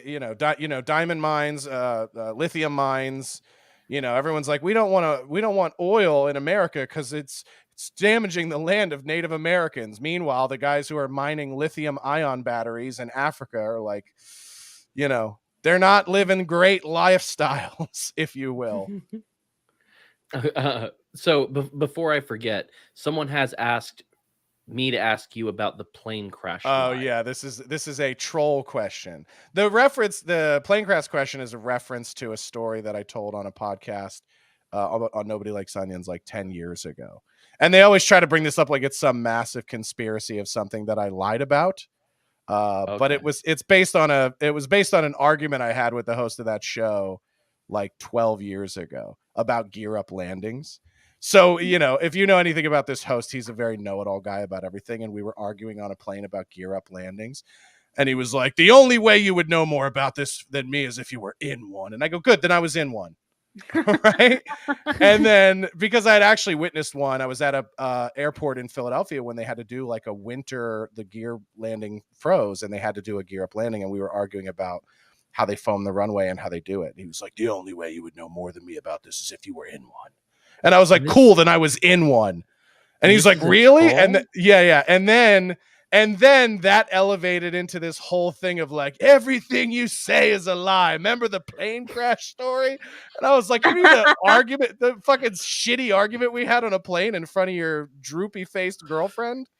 Yeah. And then so everybody tries to make it out like this is some big elaborate hoax. They talk about this story like it was a Steve Ranazizi 9/11. Like I went on Howard Stern and was like, I was in the towers on the day the first plane hit. It's nothing like that at all. It was literally like a dumb bickering argument you have with your friend. And then he tried to play it like it was this huge betrayal of trust between us. And he also piggybacked it on this other thing about like he had just assumed that the reason I didn't drink was because I was a recovering addict. And I was like, no, it's because everyone in my family has had problems with drug and alcohol addiction. And so I just didn't. Yeah, And okay. so when people go, they go, oh, is it because of addiction? And it's like, well, kind of, not mine, but everyone around me, you know what I mean? So, but yeah, it's like, it's one of those things where when you have a falling out with a friend, they try to go back and do inventory of every way that you've Right. wronged them. Oh, And jeez. he got real liberal with it of like everything you ever said. And then they also did this thing where everything I said to be funny on the show was like a real thing that I Yeah. meant and felt. So Right. like we did this bit one time where he was talking about, do you think you're born or choose to be gay? And I basically jumped into character being a hardline guy, like it's your fucking choice. You gotta want to suck that dick, right? And because Jesus don't like it, it ain't natural. It's right. I was literally playing a character, and then there's still people who were old fans of that podcast who will come out and be like, he thinks homosexuality is a choice. That's the other thing about comedy. Like you're intentionally saying something that you do not mean in order to make Yeah. somebody laugh. And if you meant it and it was serious, it wouldn't have the same impact. Like you're Well, kind of playing with that, truth on purpose. and we used to do Can that on Nobody Likes Onions all the time, where like one of us would play the straight man and the other one would say absurd shit. Yeah. You know, and it was like, so the idea that the fans would then try to be like, remember all the times you said this stuff and meant it, it's like, that's you're being gay. And Can I I- do can I- mean that. A derogatory. Yeah. Yeah. And they're choosing it. You're Right. choosing to be gay. Yeah, they're cherry picked. Right. Yeah, and it's a choice. And you fully look at me in the eyes and record this on your screen capture. Being gay is a choice, and it's a choice that God does not like. Yeah. So I have one thing that I want to ask of you is could you stop calling them trolls though, because this is like weak ass stuff. Like I consider myself a troll, and I don't want these people thinking that they're doing a good job. Yeah, Oh, you they're don't want really- them to have the honors of being Yeah, Right. my considered a my troll, right? we'll call them detractors, right? Because they're really not clever. Like the constant ones that I get, and they're all from the world of podcasting. So like either fans of podcasts I used to be on or rival podcasts of those podcasts. But the Ah. ones they always hit me with is like plane crash and then Uber driver, because I used to drive Uber. Yeah, And, I saw that in the chat. And I That's was a bit. like, People go, "You're just an Uber driver." I go, "That's funny. I used to work at McDonald's. Nobody ever brings that up. Like that's worse." If I you worked at have a McDonald's in high rival, school. if you have a rival podcast, you're focusing too hard on somebody else and not enough on your own podcast. Listen, that's what I Like, say all the time. Of like, dude, Yeah. you know, like I don't spend any amount of time on my podcast talking about what other fucking comedians are doing, unless they're the Yeah. guest. But Yeah. and that was one of the big falling outs I had with the old NLO show, was that like it became a show talking about other shows and other comics, and I was like, dude, I don't want to Yeah. do this. Like, Yeah. I want to make funny shit that's mine. I don't want to just sit and do commentary on other comedians. And now that's a whole genre of podcasting now, which is just podcasts that do commentary on other podcasts. I mean, is there anything more fucking talentless and lame than that on the internet of like, we're going to fire up our podcast and review these other podcasts and talk about these other Right. podcasts? And ew, dude, that would literally, listen, this is what this is. That would be like you being like, I do commentary on porno. And I do it live. I go to the Man. set of a porno and I do color commentary while I Wait watch a minute. another man fuck a woman in front of me. I don't join in. I just watch him fuck and I tell you if it's good or not.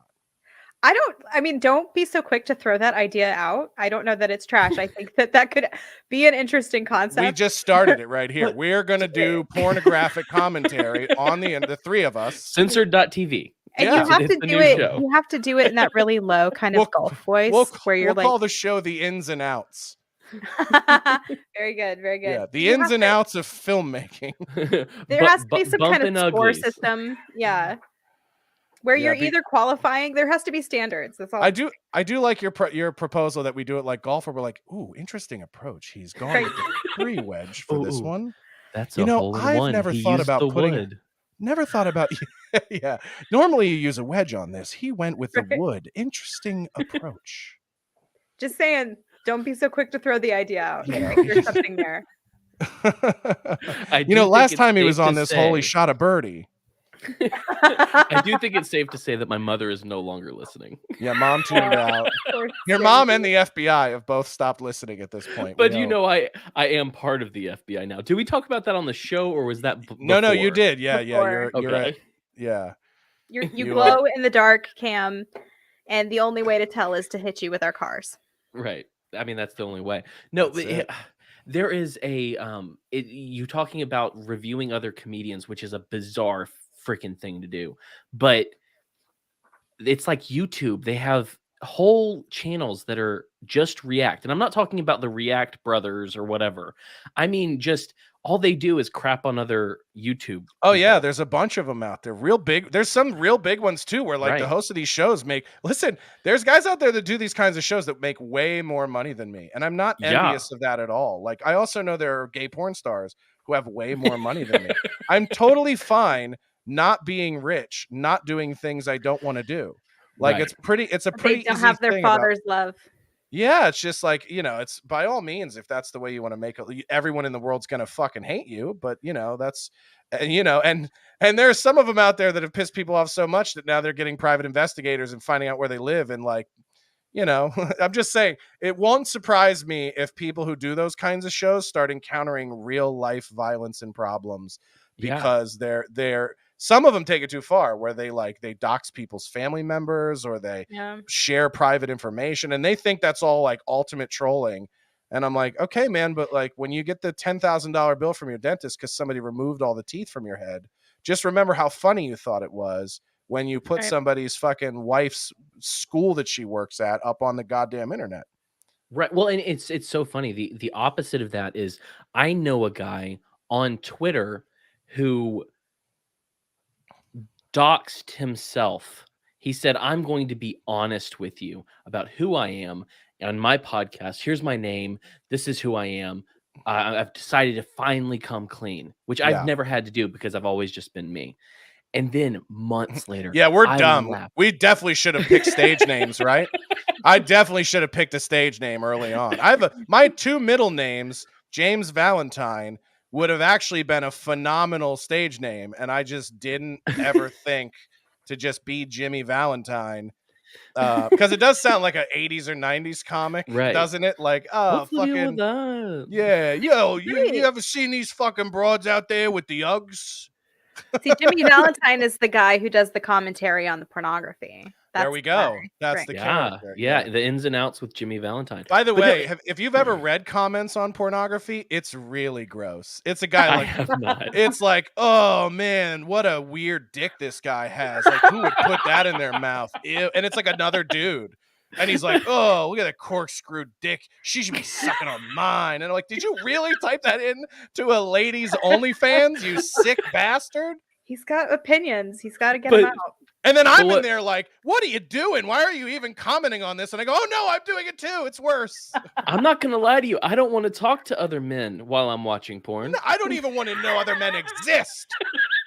It takes everything in my power to believe that big, beautiful black cock is mine. I can't read comments. It'll pull me out of the illusion. I was having a conversation with someone not that long ago, and it was a girl, and she was like, "Why do guys watch porn?" And it's like, it doesn't matter the penis that is in the porn.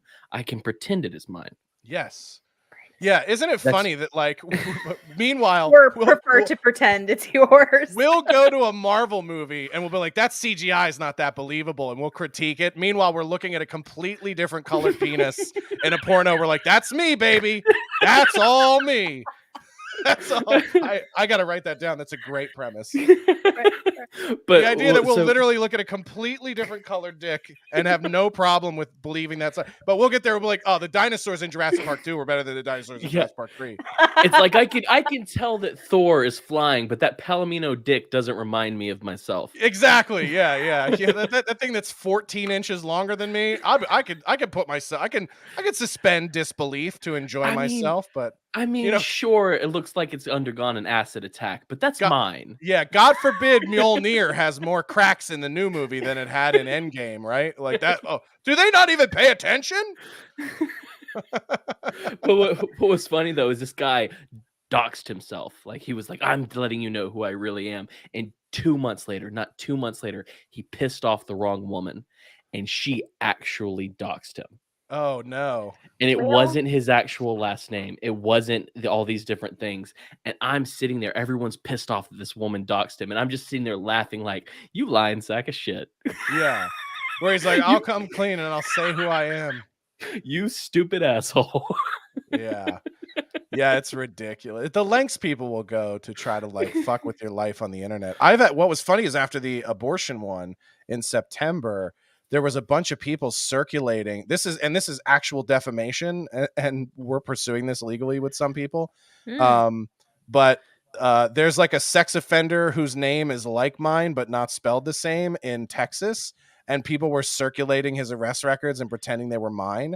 And people were like, why aren't you sending these into Twitter? And I was like, well, I'm just going to wait until a really rich, dumb celebrity does it, and then I will sue them for defamation for trying to say that I'm a sex offender, and the person is a completely different name with a completely different mugshot, completely different middle name. The spelling isn't even the same. And so, eventually that happened. And I was like, cool, let me just send this to my attorney and go, is there anything we can do about this? Good for So it's just Yeah. it's just crazy that like people will take it that far, and they're just so dumb. They don't do their due diligence. They don't think that they can get sued. I mean, we just saw this with the Johnny Depp Amber Heard thing. Like, Yeah. she just thought like there's no way that in today's society they're gonna find a woman, guilty in a domestic violence situation, and they're like, nah, bitch, like that's what trials are for. Yeah. Can I just tell you, he is an artist when he writes an email. Did you hear that email? Johnny Depp? Yeah. Yeah, about the overused Flappy Fish Market. Oh yeah. I Art. was quite Phenomenal. quite The pleased. alliteration of the man. He's a storyteller. He smiled as they read it to him, and they asked him, "Does that sound right?" And he was like, "Yeah, you got it." Yeah, it was so great. And yeah, it's just you have to revel. I mean, men have had a real good month, right? Because we had Johnny Depp, we're coming back, right? We had a real Rocky fucking We're doing Balboa this shit. third act month of May and June, because we had Johnny, and then we also had Travis Kelce, who came out and whose girlfriend was like, "Yeah, this motherfucker made me pay for half of everything," and we're like, and he had millions of dollars, and women are like, "How dare you?" And men are like, "This is the greatest man alive." Where he was like, "Yeah, I'm a millionaire, and if you want to go to Turks and Caicos, you're paying half." And not to mention, I made a stupid joke and changed I want to hold the Washington Post under the water until it stops bubbling. That's my goal. That's all I want to see. Oh, It's been a good the month. idea, it does have to make you feel powerful. The idea that you have literally like rearranged the culture of the Washington Post. So think about it this way: Jeff Bezos, the second richest man on Earth, third if you count God, but the second richest man on Earth is now responding to your joke in how his company is run. Like, that should get you a little hard. The Dude. idea that you literally fucked Mr. Amazon Prime himself, you literally tweeted a joke that ruined his fucking week. Did you see the tweet about Bezos that I made? I don't know. I didn't see it. I had said, I know Jeff Bezos at this point has seen this tweet. He laughed in some weird robotic noise and then got distracted by how much he hates Elon Musk. Yes. Yeah, 100%. 100%. And that it is interesting to see that, like, that's just what bothers me about all this is, like, there are people that are so livid that a guy like Elon wants to buy Twitter and make it wide open and free speech, right? And they go, billionaires shouldn't have the finger on communications in America like that. And then nobody has a problem with Bezos owning the Washington Post, right? And completely and having connections to the CIA, and absolutely like pushing leftist propaganda through his paper, straight up lying about people. Like, didn't they just, in a way, you bailed them out? Because wasn't there a controversy from like just a month ago with the Washington Post about a reporter who basically defamed someone, and then she tried to make it about her and was like, they're threatening my life, and it's like, nah, bitch, you ruined this guy's life about something and you lied. I don't remember what the story was. Well, I mean, I know that Taylor Lorenz, yes, that's right the chick before this, yep, she had said she talked to a couple of YouTubers and she hadn't. And she lied, and so there were a couple of different corrections that they made on their website, and that was what I was worried about, because I'm sitting here having this moment. Oh, she was the libs of incredible. She was the libs of TikTok chick who literally doxed this woman. Yeah, to try to get her fucking killed. Went to her house. Yeah, it's so funny to me. And then she was like, "Oh, I can't believe people are trying to like threaten to hurt me as I'm a woman." And it was like, you just tried to get this woman murdered by releasing all of her personal information because you don't like her politics. It's the same thing with, the other day there was a debate on my Twitter feed about Antifa being an idea and not a group. And I was like, are you out of your mind? Like, if I go literally, and I almost put a video to show, I typed in Google, how do I join Antifa? And popped up, the very first thing that popped up was the Antifa website. It was like, we're getting a lot of new memberships, which is not great. And then it was like, click here to join your local chapter. And I clicked it, and it literally like sent me to another website. And it was just a list of right-wing people and their personal information, like a hit list. And I was like, yeah, that's not a group with an agenda at all. It was like, it was like the old mafia. There's a list of everybody who opposes us politically and their home addresses and their fucking family members and photos of their family members. Like, how is the government not all over that? I'll tell you how, because they're behind it. Okay, so what's so funny is I did Tucker, right. And they asked me, and I think he may have cut me off early because they asked me if I wanted to talk about any other topics, and I gave them a couple. He just Cam just goes, I have a prepared list. I'd like to. They're like, no, cut to commercial. Because I went into anti-war. because that's who I am. Like on the way to the freaking thing, I had a Palestinian driver. And so we were talking about like antiwar.com and stuff. And it was just this Dave Weigel dude was pro Iraq war. So I was like, fuck that guy. And I went into that. And then it was like, suddenly I was like, that was the shortest thing I've ever done in my entire life. I have sex longer than this. Oh, How is this wow. possible? Hopefully. Yeah. Yeah, it isn't But- that the worst when you drive all the way across town to do like a press thing and they're like, you're in and out in 5 minutes. You're like, well, you guys couldn't give me a plate of something? Right. Just let me Sandwich, hang in the green fine. room for a little bit or something. You know what I mean? Like, yeah, that's rough. And by the way, that's what I think is funny is how much racism is rooted in the insult of me being an Uber driver. Because basically what people are saying is like, you know how low it is for a white man to drive other people around for cash? That is a job for minorities and immigrants. How dare you? So I would never. It's like, why? Because you're white? All right. I guess that's one way to look at it. I actually had somebody get in my car one time when I was Uber driving. They go, wow, I didn't know there were redheaded Armenians, which I, as a comedian, thought was hilarious. I was like, that's hilarious. If you didn't respond, the Young Turks killed most of us. You failed. Yeah, exactly. Exactly. Yeah, I was one of the I got away because I was ginger. No, God. And it's okay. I've never had like active people trying to make fun of the guest or try to get him to do something stupid. This is wild, and they're very bad at it. And so here's my troll for you. I'm not gonna say anything that you want me to say. Go fuck yourself. Yeah, that's the best. That's the best way to go. Because I didn't know that was a troll question, but now I know what your names are. Yeah. Eat a dick. Yeah, that's the way. That's kind of how you got to do it now, man. Oh man, so what was I talking about? You said it was the CIA, or it was the government that did something. I had a point and I forgot. Oh no, I was talking about the Antifa list. Basically, how they have hit lists on the Antifa website of like, here are people and their addresses, and here's what they do, and here's why they're an enemy, and here's where their daughter goes to school, and here's her day-to-day routine. It was like, it literally looked like a dossier of what you would give John Cusack in Gross Point Blank. Be like, here's your next one. Wow. So I went on Tucker. What they don't know is that I do have my show, The Mad Ones, but I also do a lot with the Propaganda Report with Monica Perez. So I do news. Well, I do it with Brad now, but I do news and I try to break it up and find out where the truth is, right? And I'm sitting there and I'm like, if they find this out, they're never gonna have me on this freaking show, right? Yeah. But it's first off, someone did call me a Fed. But I'm sitting there and Tucker's asking me questions and I'm like, how do I make my points without getting kicked off of the show immediately? And I couldn't even do that. I couldn't do it. I didn't make it past the time I was supposed to. I don't know. I think you did what anybody in your position could have been expected to do. You showed contempt for the mainstream media, and then you mentioned the evils of your own government. I mean, given 90 seconds on national television, you went for broke. Yeah, it's tough when you're trying to cram a lot into a short amount of time, and you don't realize both how long and how short 90 seconds is. Does that make sense? Yeah, right. Oh man, I just keep forgetting the fucking point I was gonna make. I'm just I'm tired, man. One of these guys in the chat was like, "You suck." Listen, I'll tell you, that may be true, but you'll never convince me of it.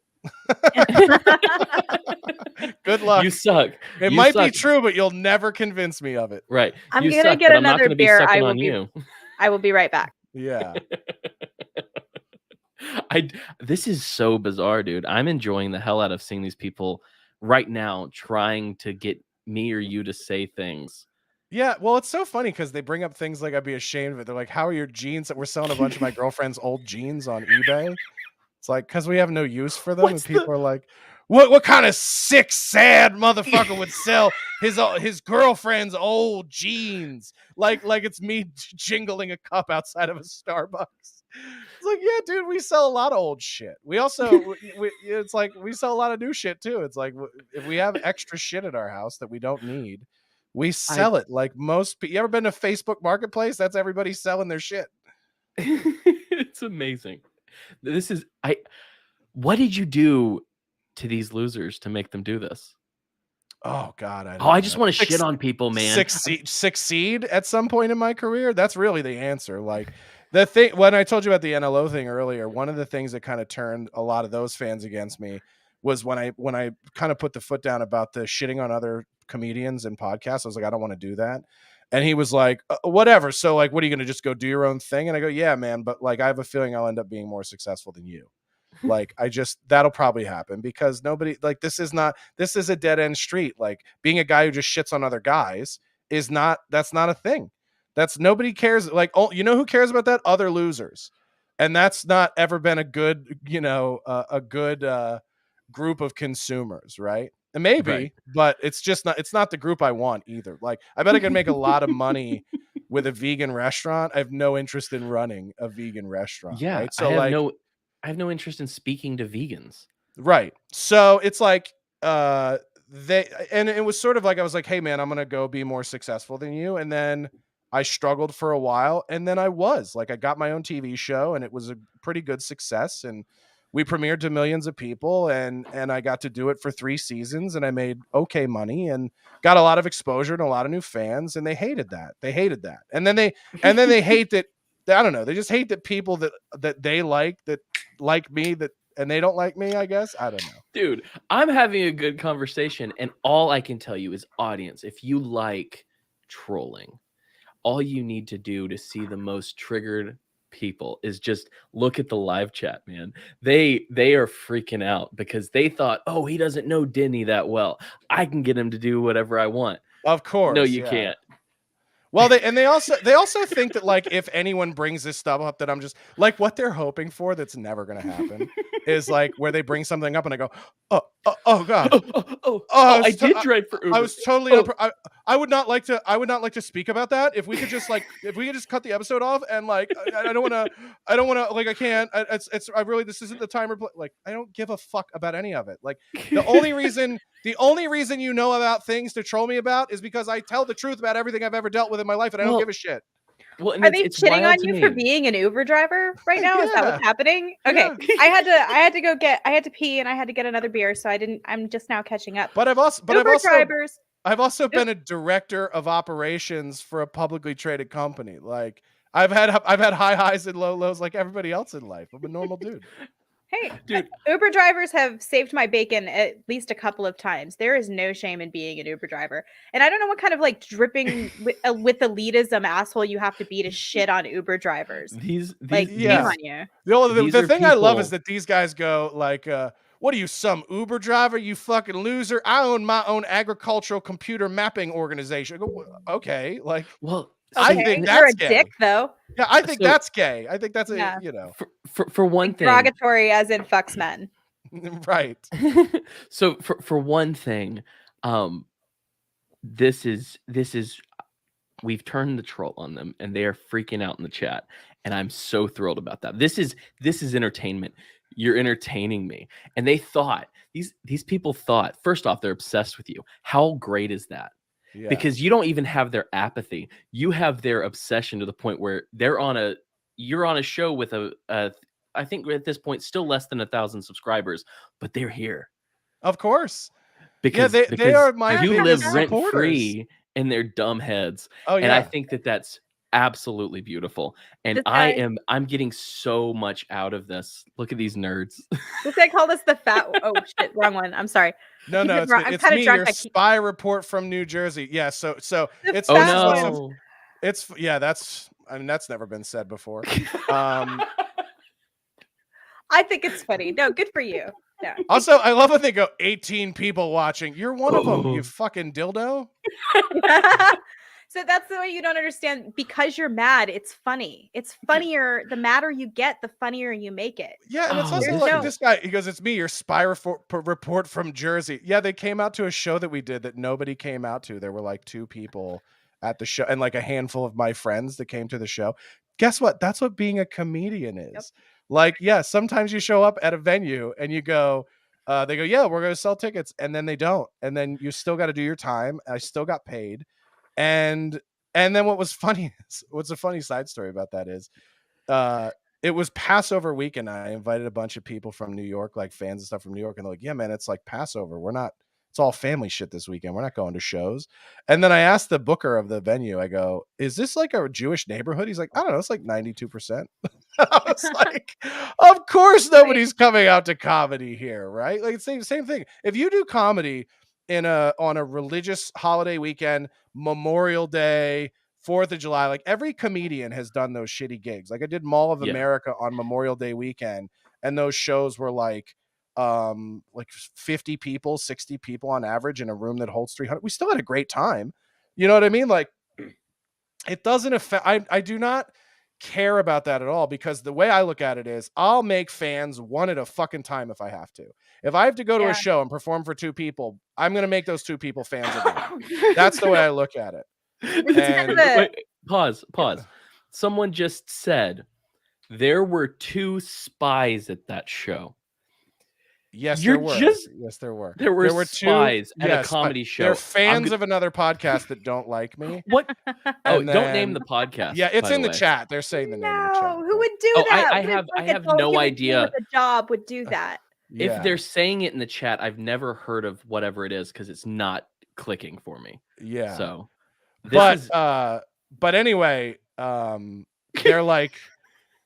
They were like, we fucking went and we recorded you performing for 2 people. I was like, yeah, it's who cares?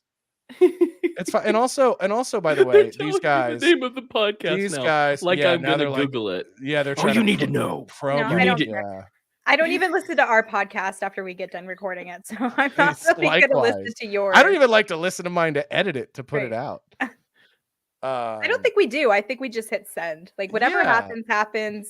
You know, but it's it is a weird thing to be so obsessed over somebody that you claim to not like. Yeah, and the thing. Let me sit here. The thing that's funny about this is when these guys talk about being like trolls or being like spies. It's like they're all like these cowardly Timothy Chalamet looking autistic fags. And it's like if they come out to these things in person, like they can't make eye contact with you, they can't look at you. They'll like try to yell some shit from the other side of the room. They're all cowards. They're all total cowards. Man. And what's funny is like guys like me or the other comics they troll, like they hate the guys that I'm friends with, like the Compound Media guys, the Censor TV guys. And they'll like go to events and troll. It's like, yeah, one of these days you're gonna get a foot right through your jaw, and you're gonna go like, so comedy's free speech isn't okay. That's what they always love to do. And it's like, yeah, but showing up and trying to get your ass kicked might work for you someday. Do you know what I mean? Like I might not want to go to prison, but one of my crazy fucking ex-convict friends might not give a fuck, and you got to worry about that guy being at the show. The problem is the internet turned the world into a place where a lot of people who should have gotten a punch in the jaw didn't. Yeah. And we would all benefit, I think, from more punches in the jaw getting thrown around. Listen, I got beat up a lot as a kid when I would talk shit to bullies and stuff. And I learned that, like, I just learned like, hey man, if you don't feel like getting punched in the face. But there were also times where I was like, this is worth the punch in the face. I'll do it. Right. You pay the piper, and sometimes it's worth it, but you know what the risks are, and you go into it with open eyes. Some people need to know that you might get punched in the fucking mouth, and you might be in a neighborhood where when the police come out, they're not going to give a shit. They're going to go, you came here to get punched in the mouth, and then that happened. Go home, fuckface. Yeah. I think you got to know every time you pop off at the mouth, you do run the risk of getting punched in the face. That is the law of the land. Of course. This shit where like there is only one law at all. It's the law of the jungle. It's the only not law. No matter what else human beings dress up as, that is the only law. So if you talk shit, expect to get it back. That's all I can say. Did the mic pick up that fart? I hope not. I've been holding it for a while. Dude, I did not know to expect this, and this is great. I mean, you said prepare for the trolls, but I didn't realize they would be the shittiest trolls of all time. Yeah, they're not even good ones. Like, come up with new ones. All the stuff that they bring up is from like years ago. Like the other one they go, it's like, oh, remember your GoFundMe that you did because you got fired from your job? Yeah, I remember that. I wasn't even looking. I didn't understand that these people weren't just like fans. So if you're here because you hate this guy, you're his fan. You love him. Thank you for adding to our watch hours. Yeah. I mean, it does help you. So I'm so used to it by now that I just don't. Doesn't matter to me. That's so wild. I love this. This is great. And it's like Because four dudes. Like I love it. They're like, we're destroyed. It's four dudes.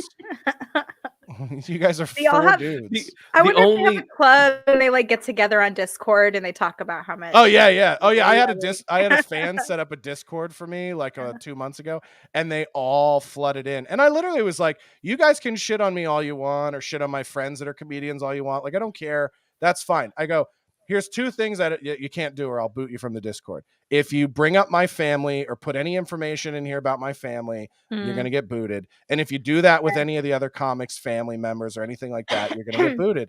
And they all talked all their shit. And I jumped in. If they had funny shit, I laughed at it. It's like, I'm a good sport about that stuff.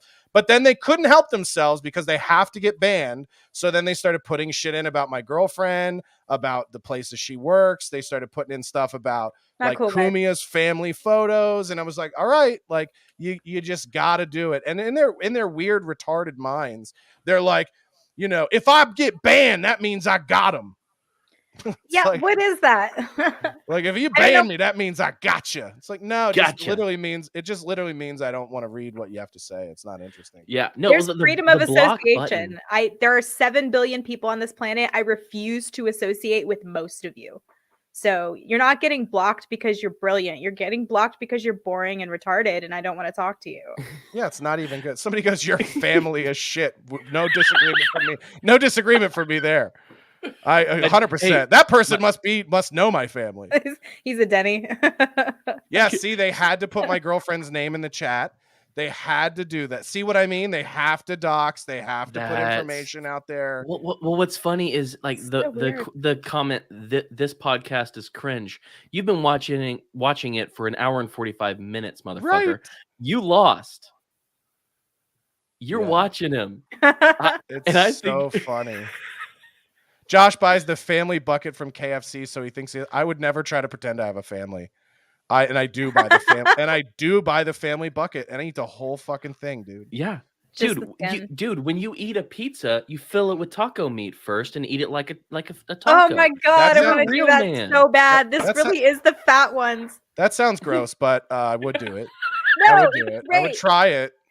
I'm not gonna knock it. Like we did grosser shit on my TV show for sure. It's a whole pepperoni pizza that makes the taco shell, and then you fill it with taco fillings all the way up. And you guys do know they have that already. It's called a stromboli, right? Like, dude, stromboli is legit. Strombolis are awesome. This is a different thing. But whoever called us the fat ones, you're right. I'm not even gonna fight with you about that's one I love when people go, yo, you fat fuck. I go, yeah, I am fat. You know why? Because I like the way things taste more than I care about. I have a lot of food. I'm so upset. Well, it's a choice. I choose to be fat. If it bothered me that I was fat, I would be one of those fucking guys who's at the gym every day trying not to be fat. If I didn't want to be fat, I would start doing crack yesterday. Yeah, I don't care. I don't care. That'll do it. Who I gotta look good? Who do I have to look good for? You know, you know where I draw the line with my fatness? When it gets hard to buy shirts that my belly doesn't hang out of, that's when I care. And then what's the other one? Oh yeah, if stuff starts to creak and hurt in my chest, then I go, you're probably too fat. And then you gotta work out a little bit and make sure that your heart doesn't explode. But other than that, I don't give a shit. These people are just kind of bullies. They're picking on like lower income people, fat people. Like, what is your problem? Why are you mean? Like, the school ended. You don't have to be mean anymore. It's cool. Just have a beer. We can all chill together. I don't even care that you're retarded. I will hang out with you. It's fine. But you don't understand. I like this other podcast. Yeah. They like this other podcast that thinks you suck. And it's like, okay. Like, it's fine. Enjoy. This is so funny. And I this is part of a new bit that I do in my act as well. So I don't want to go too far into it, but I'll tell you what led to the writing of this. We went to a movie a couple weeks ago. I took my girlfriend to see Doctor Strange, and we went to like a late night showing, and the theater we went to is through a mall. So we'll park in the ramp for the mall and then cross the mall ramp. And there were two black ladies going down the elevator. One had a stroller and one was like an older black woman. And they stopped talking when we walked by them, almost like they were doing a drug deal and they were like trying to, or something, but it wasn't that. They just stopped. And the older black lady looked at us and said, how y'all doing tonight? Y'all have a great evening. Enjoy y'all life. And I was just like, no one had ever told me to enjoy my entire life before. And so that's now my response to all Awesome. these people. They're just like, you suck. I'm like, enjoy your life. It's amazing. But I was just like, that's, and then of course and then my girlfriend looked at me, she goes, why was she so nice to us? And I go, there was just another mass shooting on the news. And when white people walk by, people of color now, they're just like, enjoy your life. You know, Mr. Nice White Man. We love y'all. But I've never in my life heard anyone say, enjoy y'all's life. Yeah, that's actually awesome. It's a pretty all-encompassing, like, in case I don't Right. ever see you again in the universe, enjoy y'all life. Enjoy your life. Which is now my new retort to people. They're just like, you suck. Well, enjoy your life. Bless your heart. It is like That's that. right. It is kind of Yeah. like that. But it felt like it was bigger than bless your heart. Like, Yeah. bless Yeah. your heart can be a go fuck yourself. Enjoy your life is like how do you interpret that in a bad way at all?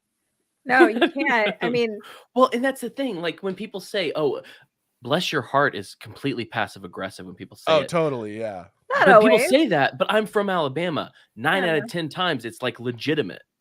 Yeah, no, I'm from Georgia. We legitimately mean bless your heart. I mean, and sometimes it's because we don't want to hurt your feelings. And that's Did why I you kind of got ever cranked. did you ever said that to somebody you thought was borderline retarded? Yeah, but you're doing it to be nice. Right. So you're a liar. The intent is to be nice. Dude, if I didn't say bless your heart to borderline retarded people, I wouldn't say it at all. Right. That's who it's for. That is So who because- it's for. Because The blessed few. the jig is up about bless your heart. You can't say that anymore. Everybody knows what you mean. You're being a bitch.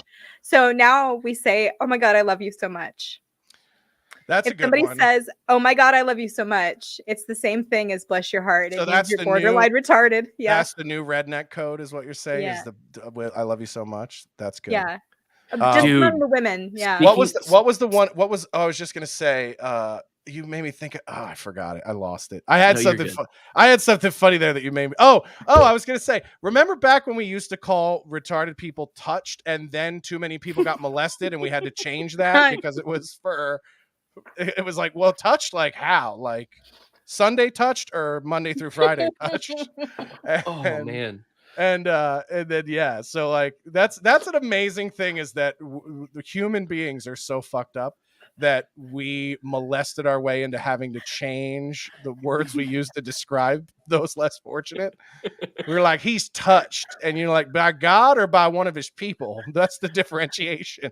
Well, I think that one of the fun things about the ever-changing language of the world is that like people are going to like, oh, you can't say retarded anymore. We're going to say mentally handicapped. You're just giving us new words to use, buddy. You think I'm not going to use that?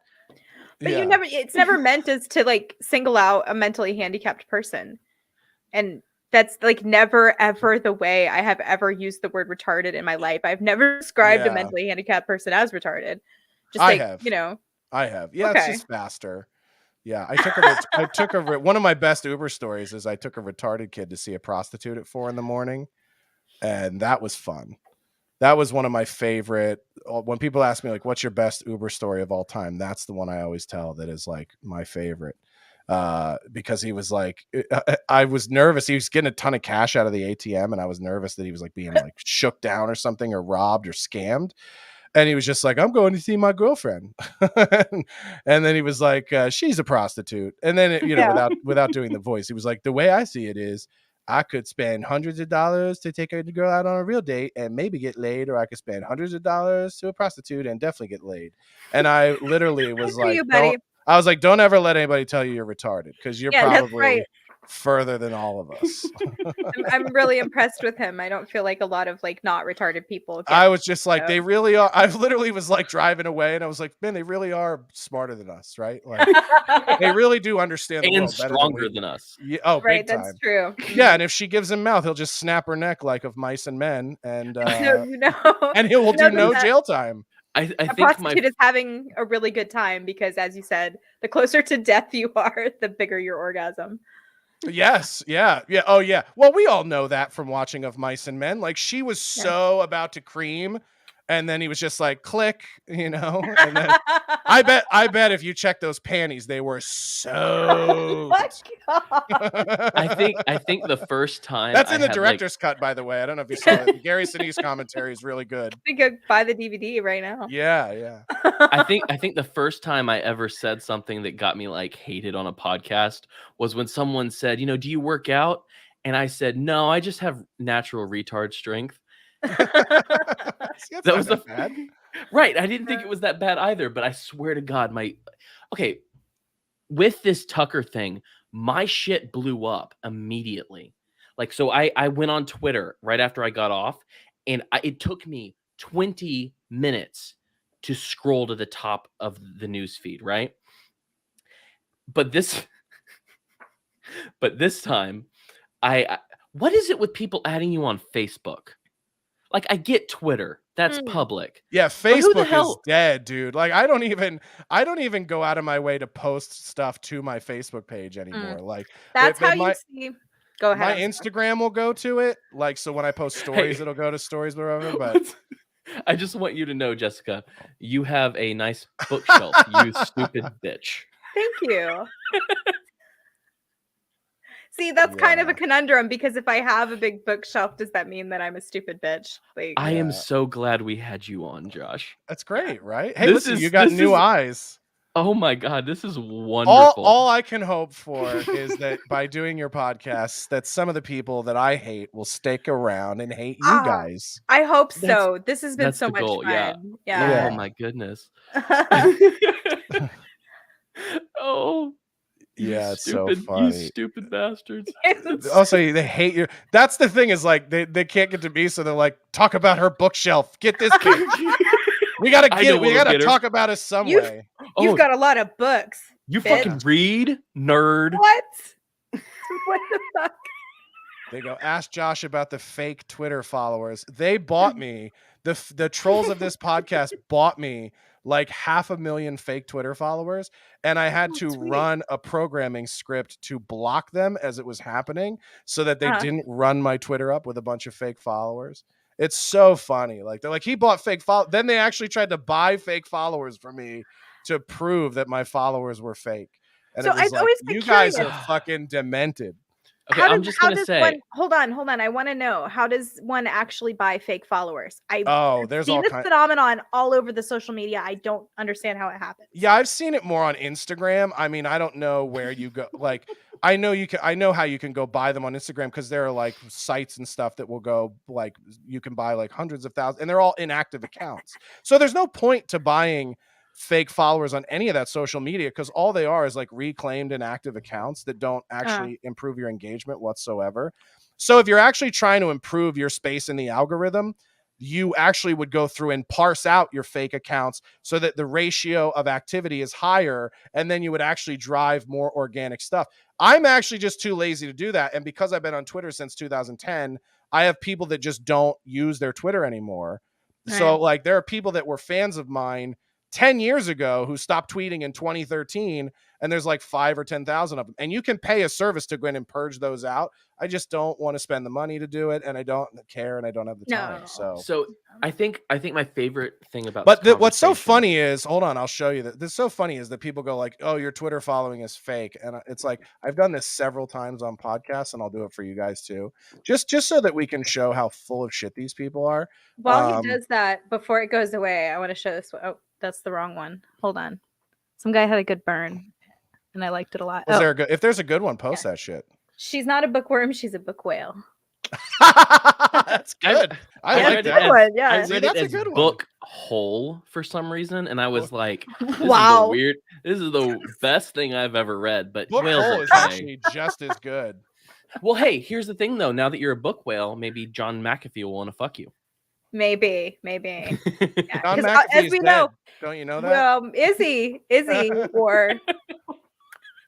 Or is there some crazy adventure afoot? So the best thing about this Tucker thing is I got such a boomer following yesterday. I thought you were gonna say I got so much boomer pussy, and I was like, oh no! Man, dude, I'm just clapping the ass of some 80-year-olds. But no, Here, I'll share my screen with you guys. But- Hold on, let me share my screen. You can But- select this and I'll show you. Go ahead though. This is While so you're talking. important. Yeah. No, but what I was gonna say is I got all these boomers, and I know that they think that I'm one thing, and they're gonna find out by this episode that I'm not, because these quote unquote troll messages are gonna make me come. I swear to God. Yeah, so people all the time. Oh, this is that troll one that I was telling you about that's in there. What are we So looking at here? this is my Twitter dashboard for my verified Twitter account. They go, "Oh, your Twitter followers are fake." This gives you the full breakdown of my data for Twitter. So it shows you total tweet impressions, total tweets, total profile visits, total mentions, etc. Right? So down, if you look at my 28-day summary, I've tweeted 1.8% less. My impressions are 1.7 less. So it's about on par, right? Mentions are down 20.9, but if you scroll down and you look, it's generally because the month before I had something kind of go viral or something get a lot of impressions. So you look at this, and this tweet from last month was about who's the Olivia Rodrigo. She said something like super pro-life, and I was like, there goes the Latino audience, and all of her fans hated it, right? But that was 200,000 impressions, 1.71 million for the month.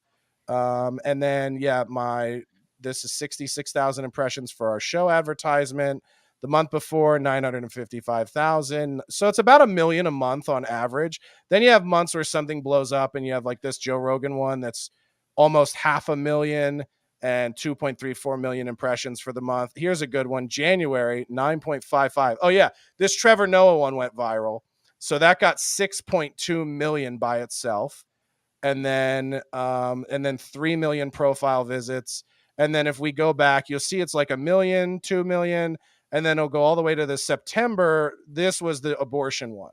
So 30 million impressions. The tweet on abortion got 9.55 by itself. So it's like when people talk about like your following is fake, it's like, dude, the numbers of my following means nothing, because ultimately it boils down to, does anything you do go viral? And you know this, like if you pulled up yours, your 5,000 followers is nowhere reflective of that tweet's got millions and millions and millions of impressions, right? So like your followers aren't even an accurate depiction of what your actual value is on social media if you're not getting actual impressions and actual engagement. So it's just so interesting to me that people get obsessed over that stuff and they just don't understand it at all. Like there are people that you follow on Instagram who are like a 3 or a 4 in terms of engagement, and they might only have 500,000 followers. And then there are like women who are like social media influencers who have 25 million followers, and they get a 1 because their engagement is shit. And you see them try to game engagement, like they'll go in and they'll comment on every comment, or they'll like every comment. It's like social media companies are hip to this shit. So you can't fake it anymore. They know how people fake it. They have actual data that looks at the real analytics of what you get. And so when brands reach out to me, like the Swedish or Danish eyeglass company, Christopher Kluse, they know all of this stuff before they ask me to do a brand partnership and pay me to do a tweet or an Instagram post about them. So when you do that kind of stuff, it's like it's based on the actual analytics, not on follower counts, not on, likes or anything like that. It's really based off of your penetration, and that's how you negotiate this stuff. So And they're not obviously counting the people who follow you around because they hate you. Because this is bizarre to me. This is the first time I've ever seen this behavior. We've had all different kinds of guests on, many who are considered, offensive, or, that's the whole concept of the bad ones. And they go, oh, this is good. So this is a fair question. They go, why can't you sell out a show? Yeah, everyone that looks at your Twitter is not like a person who's going to buy tickets to a show. Why did what's her name? The chick who did My Drunk Kitchen, who was repped by me. Oh, Hannah Hart. Why did Hannah Hart's YouTube show have like 50 million views on every video? And then her Food Network show only had 600,000 viewers every episode or less. Like shit doesn't always transition. Shit doesn't always work. And so, yeah, I've gone out and done shows where like I get a venue that holds 100, I sell 50 or 60 tickets or whatever. You're always trying to figure that out. Then, in Orlando, we're doing this big show there we've already sold hundreds of tickets for. So it depends on who you're performing with, what your price point is, what your market is. I mean, you're trying to figure all that stuff out. Cam and I have been doing this podcast together for a little over 1.5 years at this point. And we do it because we have fun doing it. They're conversations that we have because we're friends. We have a lot of fun. And Yeah. at the end of the day, it's about, whether we're enjoying it or not, and not necessarily like what the numbers are or anything like that. If we were I about numbers, never we would have check my quit download longs numbers. ago. Right. Yeah, don't give a Instead, shit. and by the way, that's great to do that organically. Like I am competitive, and I measure against myself. So like, is my show growing over my numbers? Do I feel like my episodes are getting better and more interesting? Is my stand-up writing, do I feel like it's getting better? Yeah. That's what I always kind of gauge it at, is do I feel like I'm Yeah. improving? And am I still interested in doing it? And one of the reasons, like, people make fun of the fact that I've like ended podcasts and started podcasts, and I like went through this phase where I tried to have a theme for my podcast, but it's almost impossible to like rail people in or like rein them into the theme. So I was just like, fuck it. I'll just make the theme of talking about whatever shit we want. Right. And then I'll just have on, if I want a band guy on, if I want a charity person on, if I want, and then I can do that. So I finally now have a podcast that is like what you guys are talking about, where it's just whatever I'm interested in. Yep. It's and that was like so great, because we started off doing like a libertarian kind of podcast, some political bullshit, and I got tired of it, because not only is it boring to me at this point, it's like, you'd start to look at Twitter and you start to look at all the podcasts that were saying the same thing as this one libertarian influencer, and it was like, this is boring as hell. I was so like, well, how many weeks ago was that? 2 or 3 weeks ago? We wanted to have a shark attack victim on, and we couldn't figure out how to like get this shark attack victim. Isn't there just the one, Bethany Hamilton? No. Okay, so Shannon Ainsley. Oh, there's which we haven't talked to him yet. Some stuff happened that we didn't let that happen for me personally. But Shannon Ainsley was attacked by 2 great white sharks at the same time. And I remember setting that up and going, how on earth can I set this up in the terms of liberty? And I was like, no, fuck that. I don't want to do that. Right. And so, I mean, that among other things, I'm like several weeks ago, we had a guy who does autopsies and embalming on the show. Because I'm like, let's talk about death. Right. Isn't that cool? Was interesting. It's so cool to be like, and that's the thing, is like, I used to hate that when I'd be like, well, I want to have this person on because I think they're interesting, but they don't fit the format of my show. Right. So like, I'm either trying to make, you're either trying to make them talk about like politics, for example, and that's not something they're interested in, or you want to talk about the thing that is their thing, and then your listeners are like, I thought this show was supposed to be about politics, and so now it's just like, yeah, man, my podcast is jankum. It's whatever fucking shit we want to huff and spit and talk about that day. Well, no, and that's the cool thing is, it was actually a bit of advice from Joe Rogan, because he'd said, I just have fun with my friends. Did Joe Rogan himself meet you and give you that advice? No. Yeah, actually, it was right after we fucked. So, oh my God. Yeah. Now, who was inside who? Yeah, I mean, I think you can tell by looking at me that I'm a bear. Yeah, so you're a bottom? Of course. Yeah, power bottom. Cool. The bears I generate are the all the power. I'm not a power bottom. I am an analog bottom. I am like sitting on top of an old time windmill. So if you want me to go, you're gonna have to crank me up. Yeah, definitely fair. But no, he had said, if I'm having fun with my friends, then other people will enjoy it too. And I was like, I'm not having fun doing this anymore. Let's do something else. And it's been so much better. I mean, like when I let myself go and just do some stupid shit, I get on Tucker Carlson. I would never have had that happen before. Yeah, it's like and that's the thing that I don't think people understand is like, there's something, and this is, I sometimes I try to wax a little psychological, but it's like sometimes I do try to climb into the minds of like, and this is before I was a internet personality or a comedian or anything. My whole life, people have hated me when I've walked into rooms and I didn't understand why. And I think there's something like, I will say that from a very young age, I had parents who always encouraged me to be myself. And if other kids didn't like who I was, they didn't tell me to change. They told me those kids are probably fucking faggots and you don't want to be friends with them anyway. And so like, I've just always just been me. And I think people that really can't be themselves look at a guy like me and they go, well, you're fat, you're redheaded, you're ugly. Why do you like you? And I go, because I can't be anything other than me. Well, you should learn how to do it. Right. And I think that really, if we're going to cut it open from a psychological perspective. These are people who hate themselves, and they hate that I don't hate myself. And The it's best- like, that's the best it. piece of advice my dad ever gave me was that what other people think of you is none of your business. Yeah. And No, that my struck parents me. did the gay bashing version of that. Right. But at the end of the day, like, mind your fucking business, and what other people think is not your business. Yeah, that's why I had so many black friends growing up, because they'd look over at me and they'd be like, they hate me too, man. And I'd be like, oh, it's like when Jenny tells Forrest, you can sit here if you want to, but my Jenny was like other little black kids. Uh-huh. And they were like, he's white, but they hate him too, so maybe he's one of us. And I was like, we should stick with that. We should tell everybody I'm one of you guys. And then That's sweet. That's like a feel-good story. Like, yeah, and I was like, can I use the N-word? And they were like, absolutely not. And I was like, well, I'm gonna try it out once in a while. Well, just a little bit. one time I had Hotep Jesus on the show. Yeah, he's and great. I love Hotep. He denied me the N-word pass that I had earned. Did he? He Damn said it. no N-words for Yeah. you? He said no. He said no. I Mm. earned that shit, and he took it away from me. How did you earn it? Just out of curiosity, where did you So- put in your hours? Not an I put elegant dismount.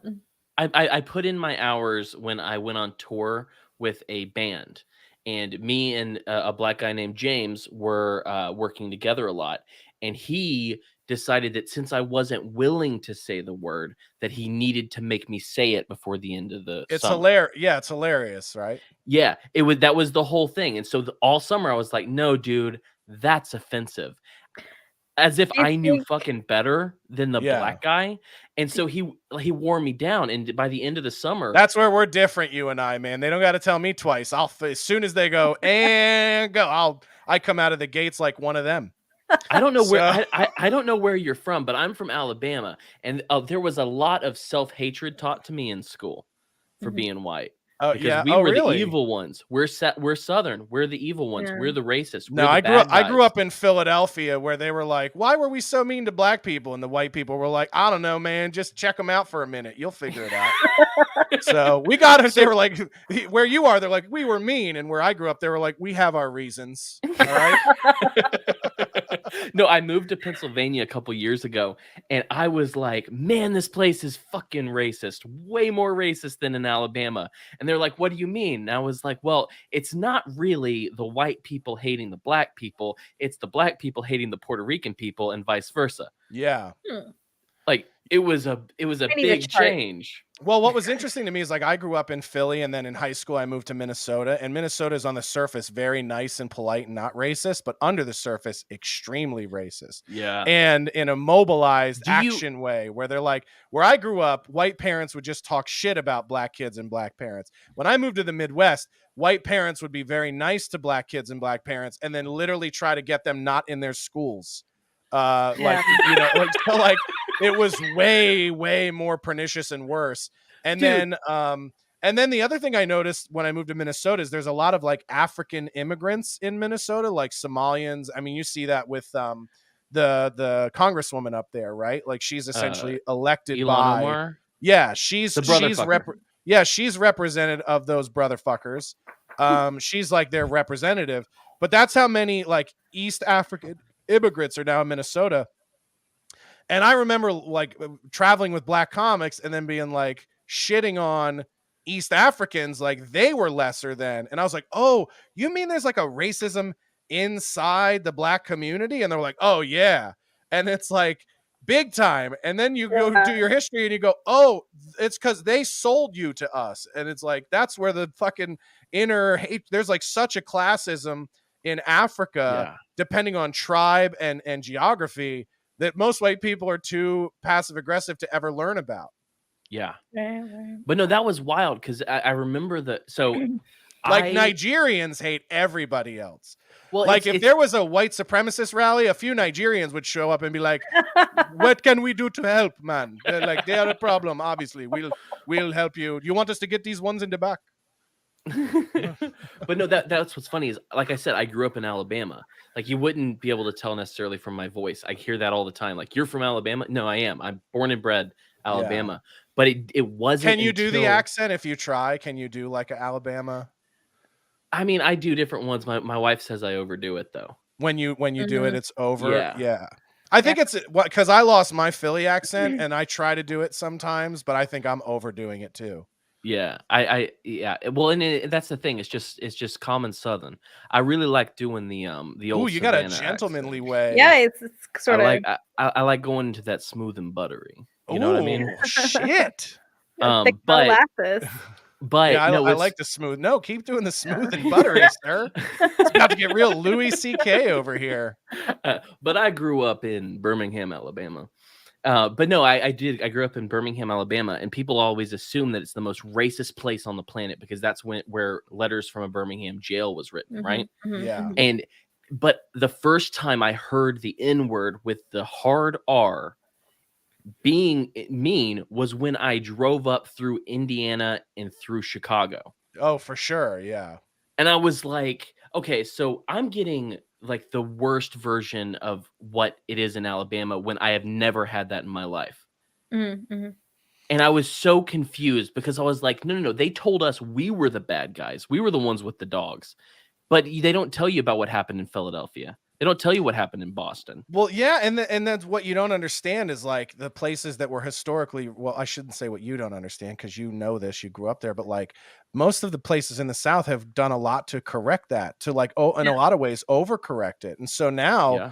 it's like, when people go like, oh, the South is racist, I go, no, it's not. Like we No, did our show Dude. all over the South, Charleston, Mobile, Columbia, South Carolina, Atlanta, Georgia, all over these places. They're some of the most liberal, tolerant, like integrated places we've been to. that's Can I because tell you the white. why? Oh, Can I I tell have a you? why too. Okay, Oh, go, let, yeah, let me give let me me the give why. you my first. why. Okay. Because for one, the most tolerant white people live in Portland, right? Right. That's what Let's people say, think.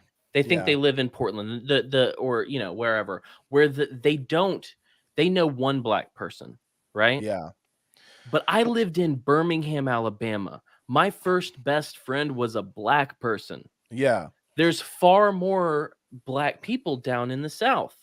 We have to I mean, I didn't have to think, oh well, this person is black. I need to be nice to them.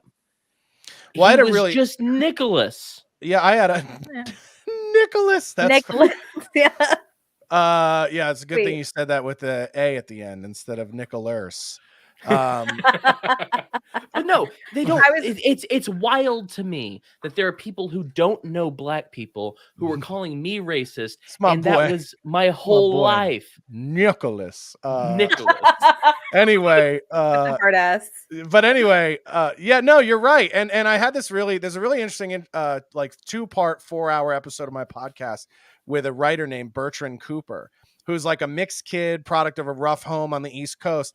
And he went to college and started noticing that all the people talking about race and oppression were like people who had no experience with the class of actual racism and Yeah. oppression that he grew up in.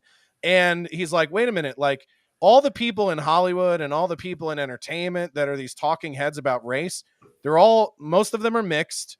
Many of them went to Ivy League schools. They went to Stanford. They went to Yale. They went to Harvard. They don't know what real black people experience and go through. And who elected them?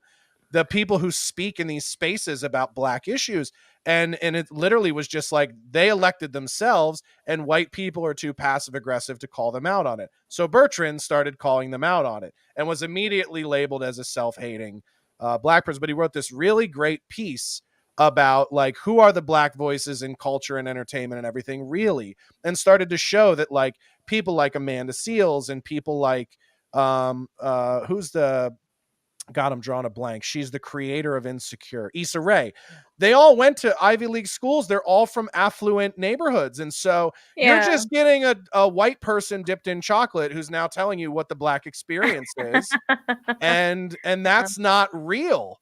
And so, there's still a barrier to entry for real black voices in entertainment in Hollywood. All they're doing is giving you the blackwashed version of upper class white America, and you're chewing it up like it's like the problem has been solved, and it hasn't. Right. And so, yeah, he's a really, really smart dude, really interesting, breaks a lot of the molds, right? Like curious, I think gay, mixed, tough upbringing, but really smart guy and really thoughtful. And we talked about a ton of different things on the podcast. And, I really enjoyed it. And again, we went in a million different directions we didn't plan to, but Yeah. that's kind of like why you want sort of an open-ended podcast, to just have discussions with Yeah. people. Right. Just go where it goes. And it's like, I don't want to be a dick to people who I only spend an hour and a half with, but like, we're going to go longer if I'm having fun. Of course. Yeah. It's like, and that's the same with me too. I always tell people, like, give me, if you got a hard out, let's pick another day. Right. Because the last thing you want to do is have a good one. And then people are like, we got to go. Right. It's funny. You asked me, how long do you normally go? And I'm like 90 minutes. And when I say 90 minutes, I mean, that's the goal. Yeah. Like it depends on who it is. There's one of our guests that every time he comes on, it becomes the longest episode that we've ever had. Well, that's always and fun. So, oh yeah, but I mean, like it. So one thing, a friend of mine was like, "Hey, I'm like 17 away from 3,000 followers," and I was like, "No problem, man. I'll tweet it." And I tweeted, "Hey, follow my boy Whitey Hotep.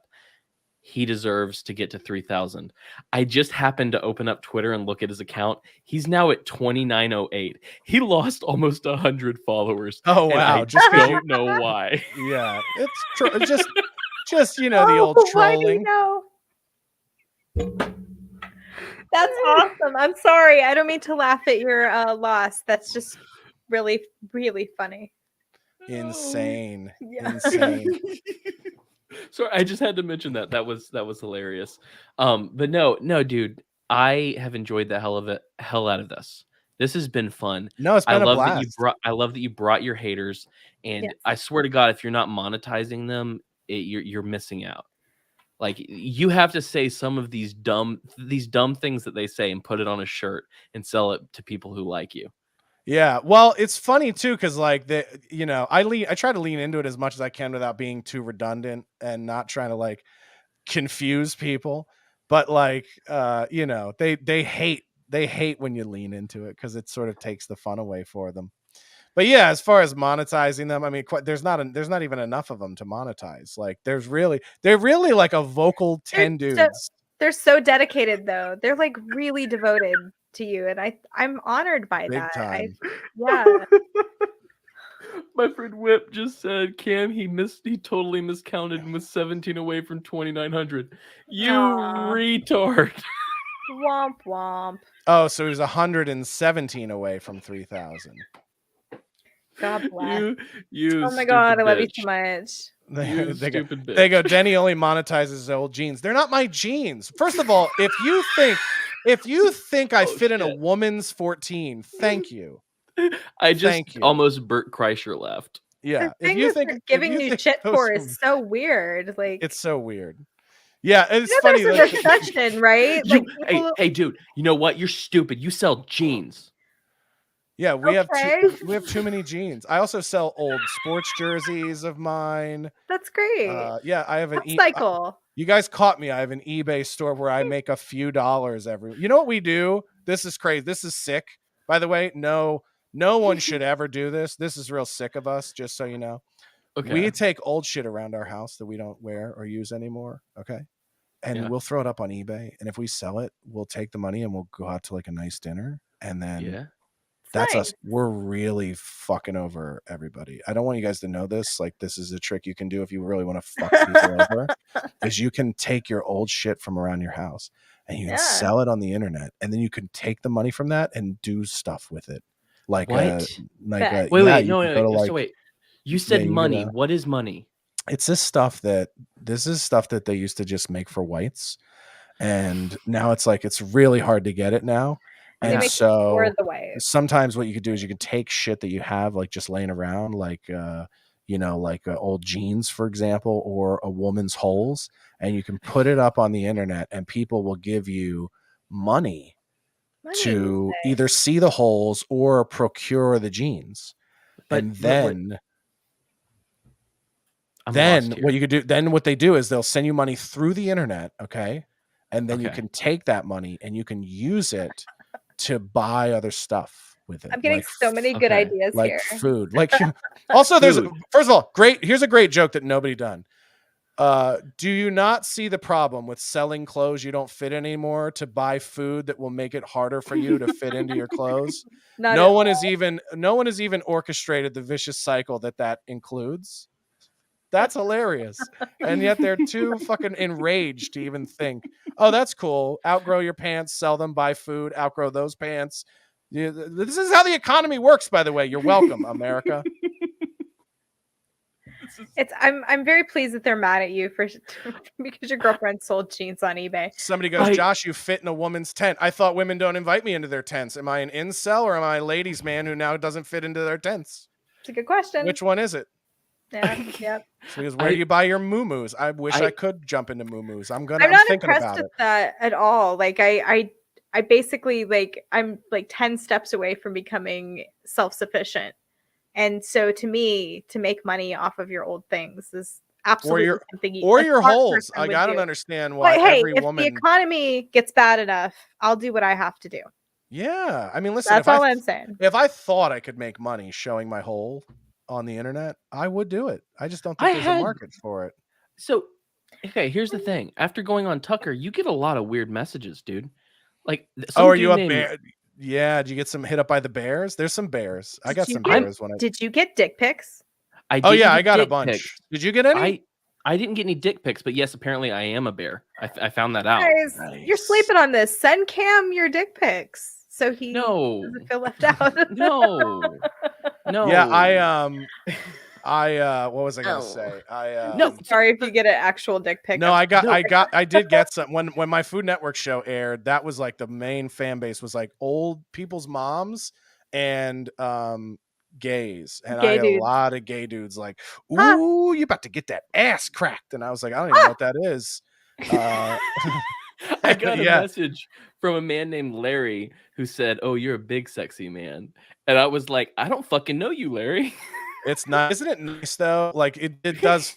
This is what's like. I've never felt threatened. I've always felt flattered. That's why I don't think I could ever be complimenting the family. Take it. Yeah, because if somebody's like, "Ooh, I've had men be like, I would wreck that asshole," and I'm like, "Thank you." Like that's so nice. Gosh. It's just nice to be. You know what? It's enjoy just nice life. to be liked and wanted. Yeah, enjoy your life. Yeah. That's not, and I've never even been. I had a guy come up, a real big guy, kind of looked like you, Cam.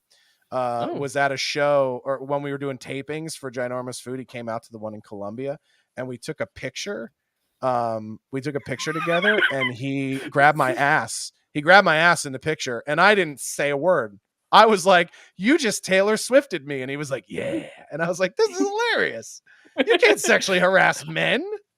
I have to bring up Whip's comment here. There's an internet rule, like whatever the sex rule is, which is Rule 34, by the way, about jokes. If you thought of it, Owen already did it on the live stream with goats and a piano.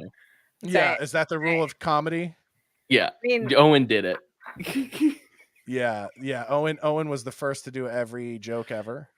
I have sexually harassed many men, and it really doesn't seem to be a problem. So. It's never a problem. Okay, so it's not a problem. we just go, thank you. We go, oh, me? I can't tell you how happy I was the first time I was whistled at and catcalled. Oh yeah, by a man. No, it was by women. That made it so much better. Oh, look who's bragging over here. Right? Yeah, dude. Okay, so Jessica, can you? Okay, I can't really recount this. I think you can better than I can. Do you remember the deer stuff? The closest thing I've ever gotten to a dick pic. Do you remember the guy? Oh, that's right. Oh, okay. Let me tell this story. This is so fun. Okay, so Cam, it was the middle of the Christmas season, and Cam is really into Christmas. Like he loves Christmas more than anybody you've ever met. Dude, me too. Let's do Christmas together. Okay, you guys.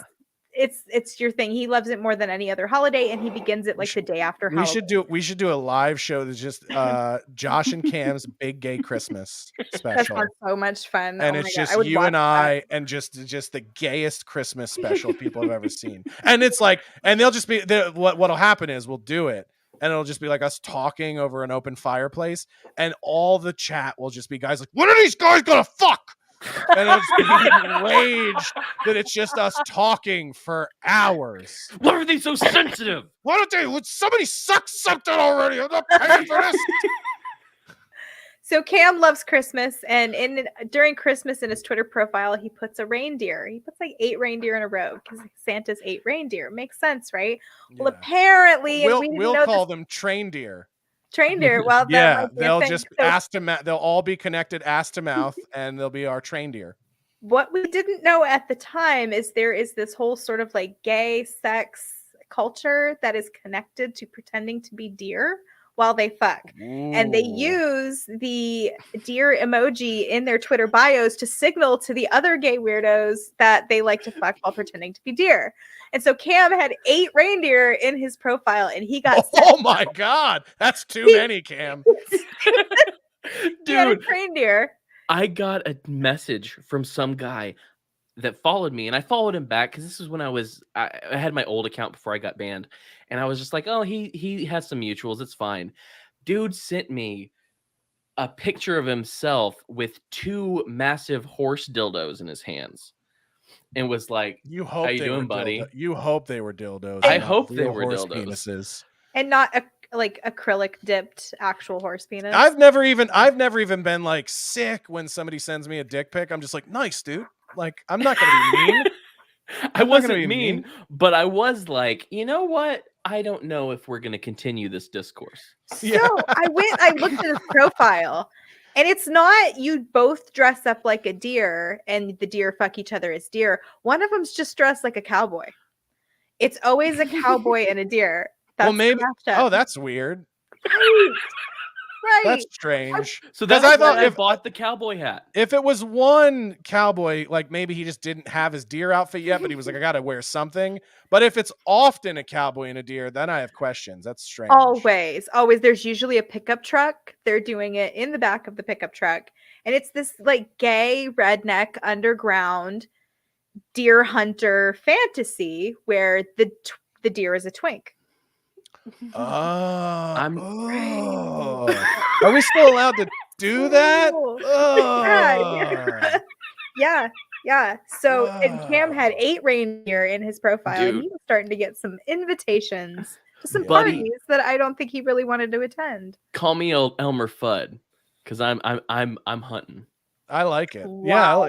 Yeah, that's what we'll dress. We'll dress up in the old hunter's flannels. We'll both be bald with beards. And we'll have like one of those bear rugs, right? But it won't be a bear. It'll be a West Hollywood bear, and we'll skin him and we'll lay his skin on the rug in front of the fireplace. Or And it's then- just him laying And then there, instead like, of an rubbing apple in his chest. mouth, it'll just be 6 other guys' cocks Yeah. in his Yeah. mouth, like That's that. right. Yeah. And then I think we should do this. This sounds. See if These Tucker are will pay for it. and So promote so it. many great show You ideas. guys are friends now. Go to Tucker. My- We'll talk to Tucker. Right. I'll be like, will you guys put this on Fox? If anyone listens to this episode after liking me for Tucker, they're gone. Like Yeah. this is over, man. Gravy Sorry, train is guys. gone. The best Just part- being myself. we were all sort of like in the group chat. We were watching Tucker Carlson together because Cam was going to be on, and the commercials were the most hysterical part because it's definitely like oriented at really old, really sick people. And so it's like, yeah, Cam, your anti-war rhetoric is not going to sell Extends dildo pills for old men who can't get it up anymore. I'm sorry, we're going to have to cut you off. Did you call them dildo pills? Yeah, because That is it's kind of fake- true because like It's a if it's fake not your, dick. it is a fake dick, right? That is no one's. I've never heard that. That's great. So- They're dildo pills. pills. Yeah. I mean, have you heard of Blue Chew?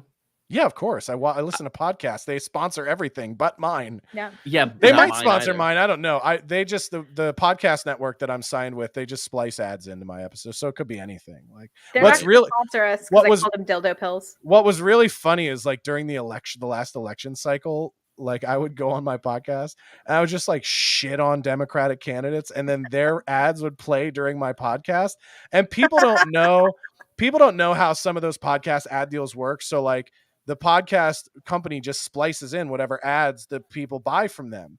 And so I don't curate the ads for my show at all. They just splice in whatever.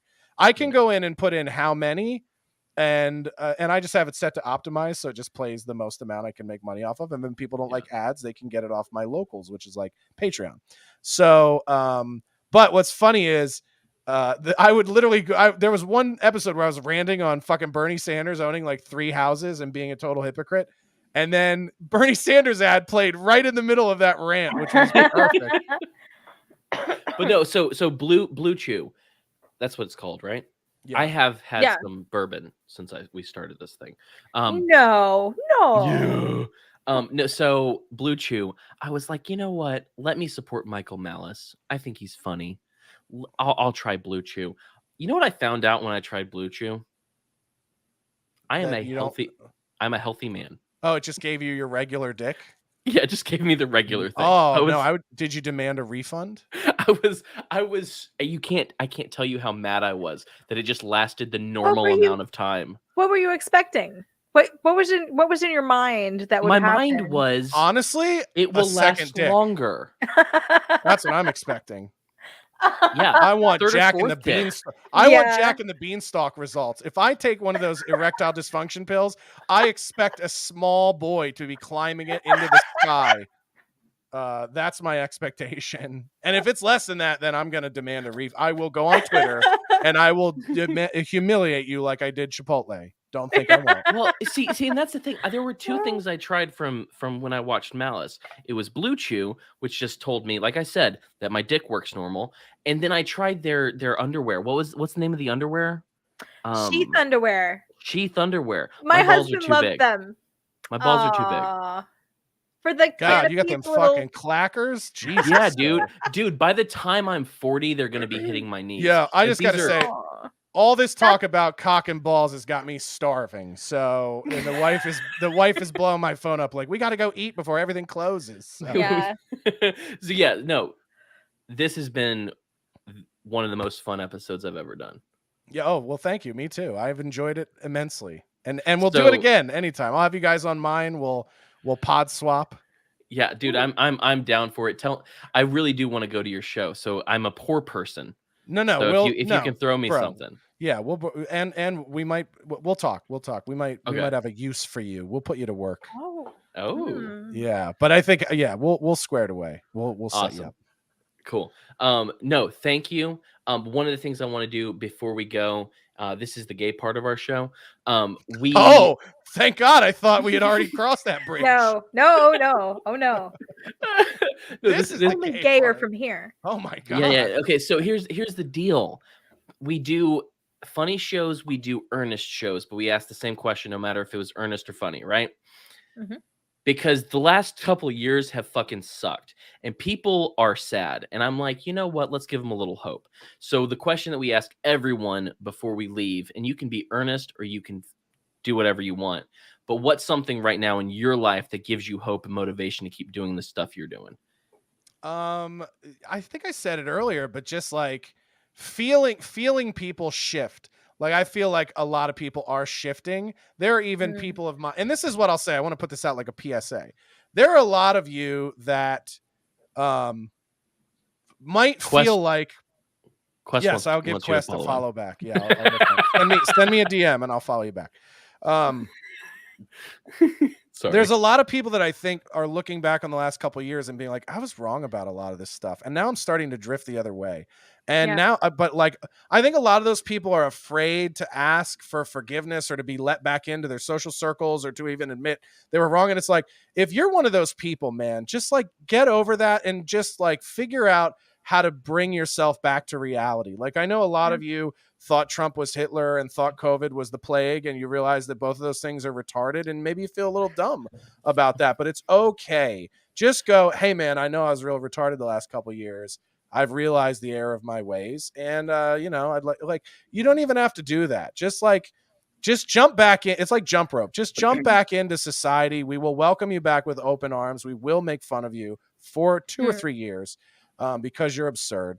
But it's just like, it does fill me with hope that a lot of people that I thought were beyond saving are starting to drift back into the middle and starting to drift back. And they're just going like, they're like fucking, you know, like gay show and tell. It's a fucking first grade class. What the fuck is that? You know what I mean? So like they're starting to wake up a little bit and come back around. And don't be afraid to reach it, because this is where the right and the left, or the libertarians and the left, are very different. Is like, yeah, we'll go. Yeah, man, we've been telling you. But the left will be like, absolutely not. You can't come back to our side. Yeah. You're either with us or against us. And the rest, like, people are not like that on our side. So I think the thing I'm most hopeful for is I think more and more people kind of are fed up and they've had enough, and they realize that there is no more. Like I've said this on my show a lot, the middle is just for cowards and people who have more than enough money to not give a shit or pay attention. Mm-hmm. So there is no more like, I'm not on a side. Like there's this side of sanity and the side of insanity. Those are the two sides. Yeah. And if you want to come back to the side of sanity where you go, okay, some of that stuff's ridiculous, then we'll go, yeah, thank you. Come on back over. So, and I think with comedy specifically, I think it's gotten so absurd when people are getting suspended for even retweeting your throwaway tame thought, that people now are just going like, yeah, dude, this is so ridiculous, and comedians need to be able to be funny and have freedom. So I think people are kind of waking up and coming to their senses. So that gives me hope.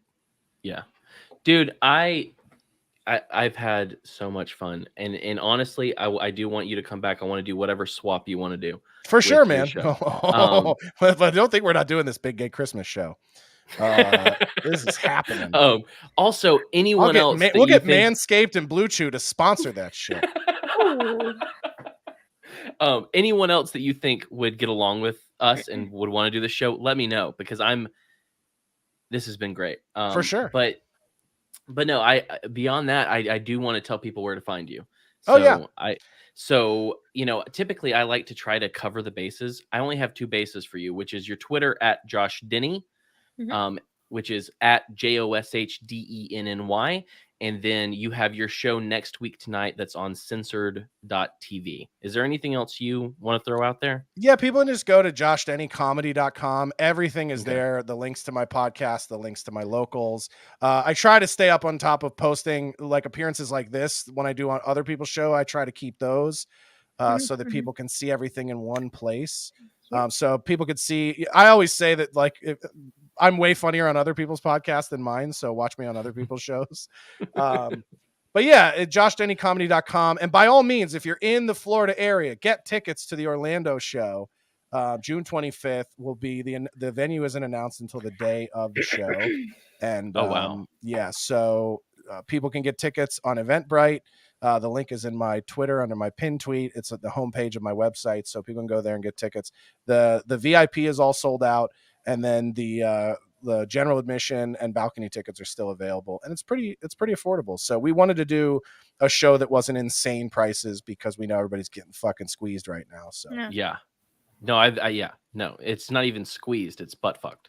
Yeah, like, and not even in the fun way. Yeah, without the squeeze. Yeah, I'm not the one doing the fucking, so it's not fun for me. Right. Totally. Beyond that, you need to message me who the child star is, because I'm lazy. I'm not going to do any work for this. I respect it. I respect it, my good sir.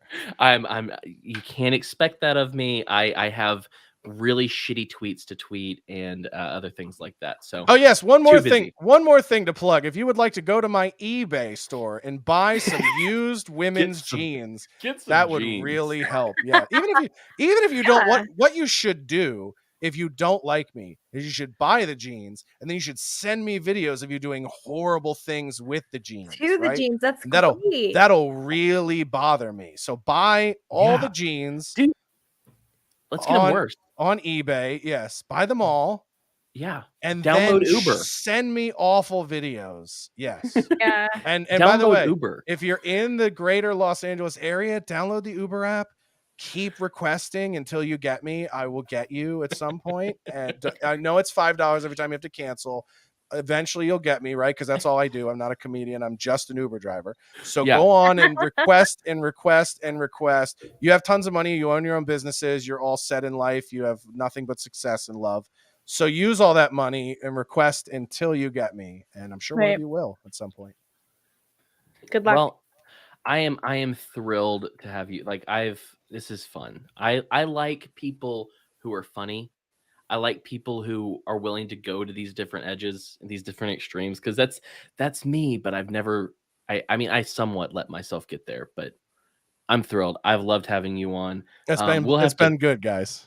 We'll chat through DMs and stuff later. I'll let you go and eat dinner with your girl.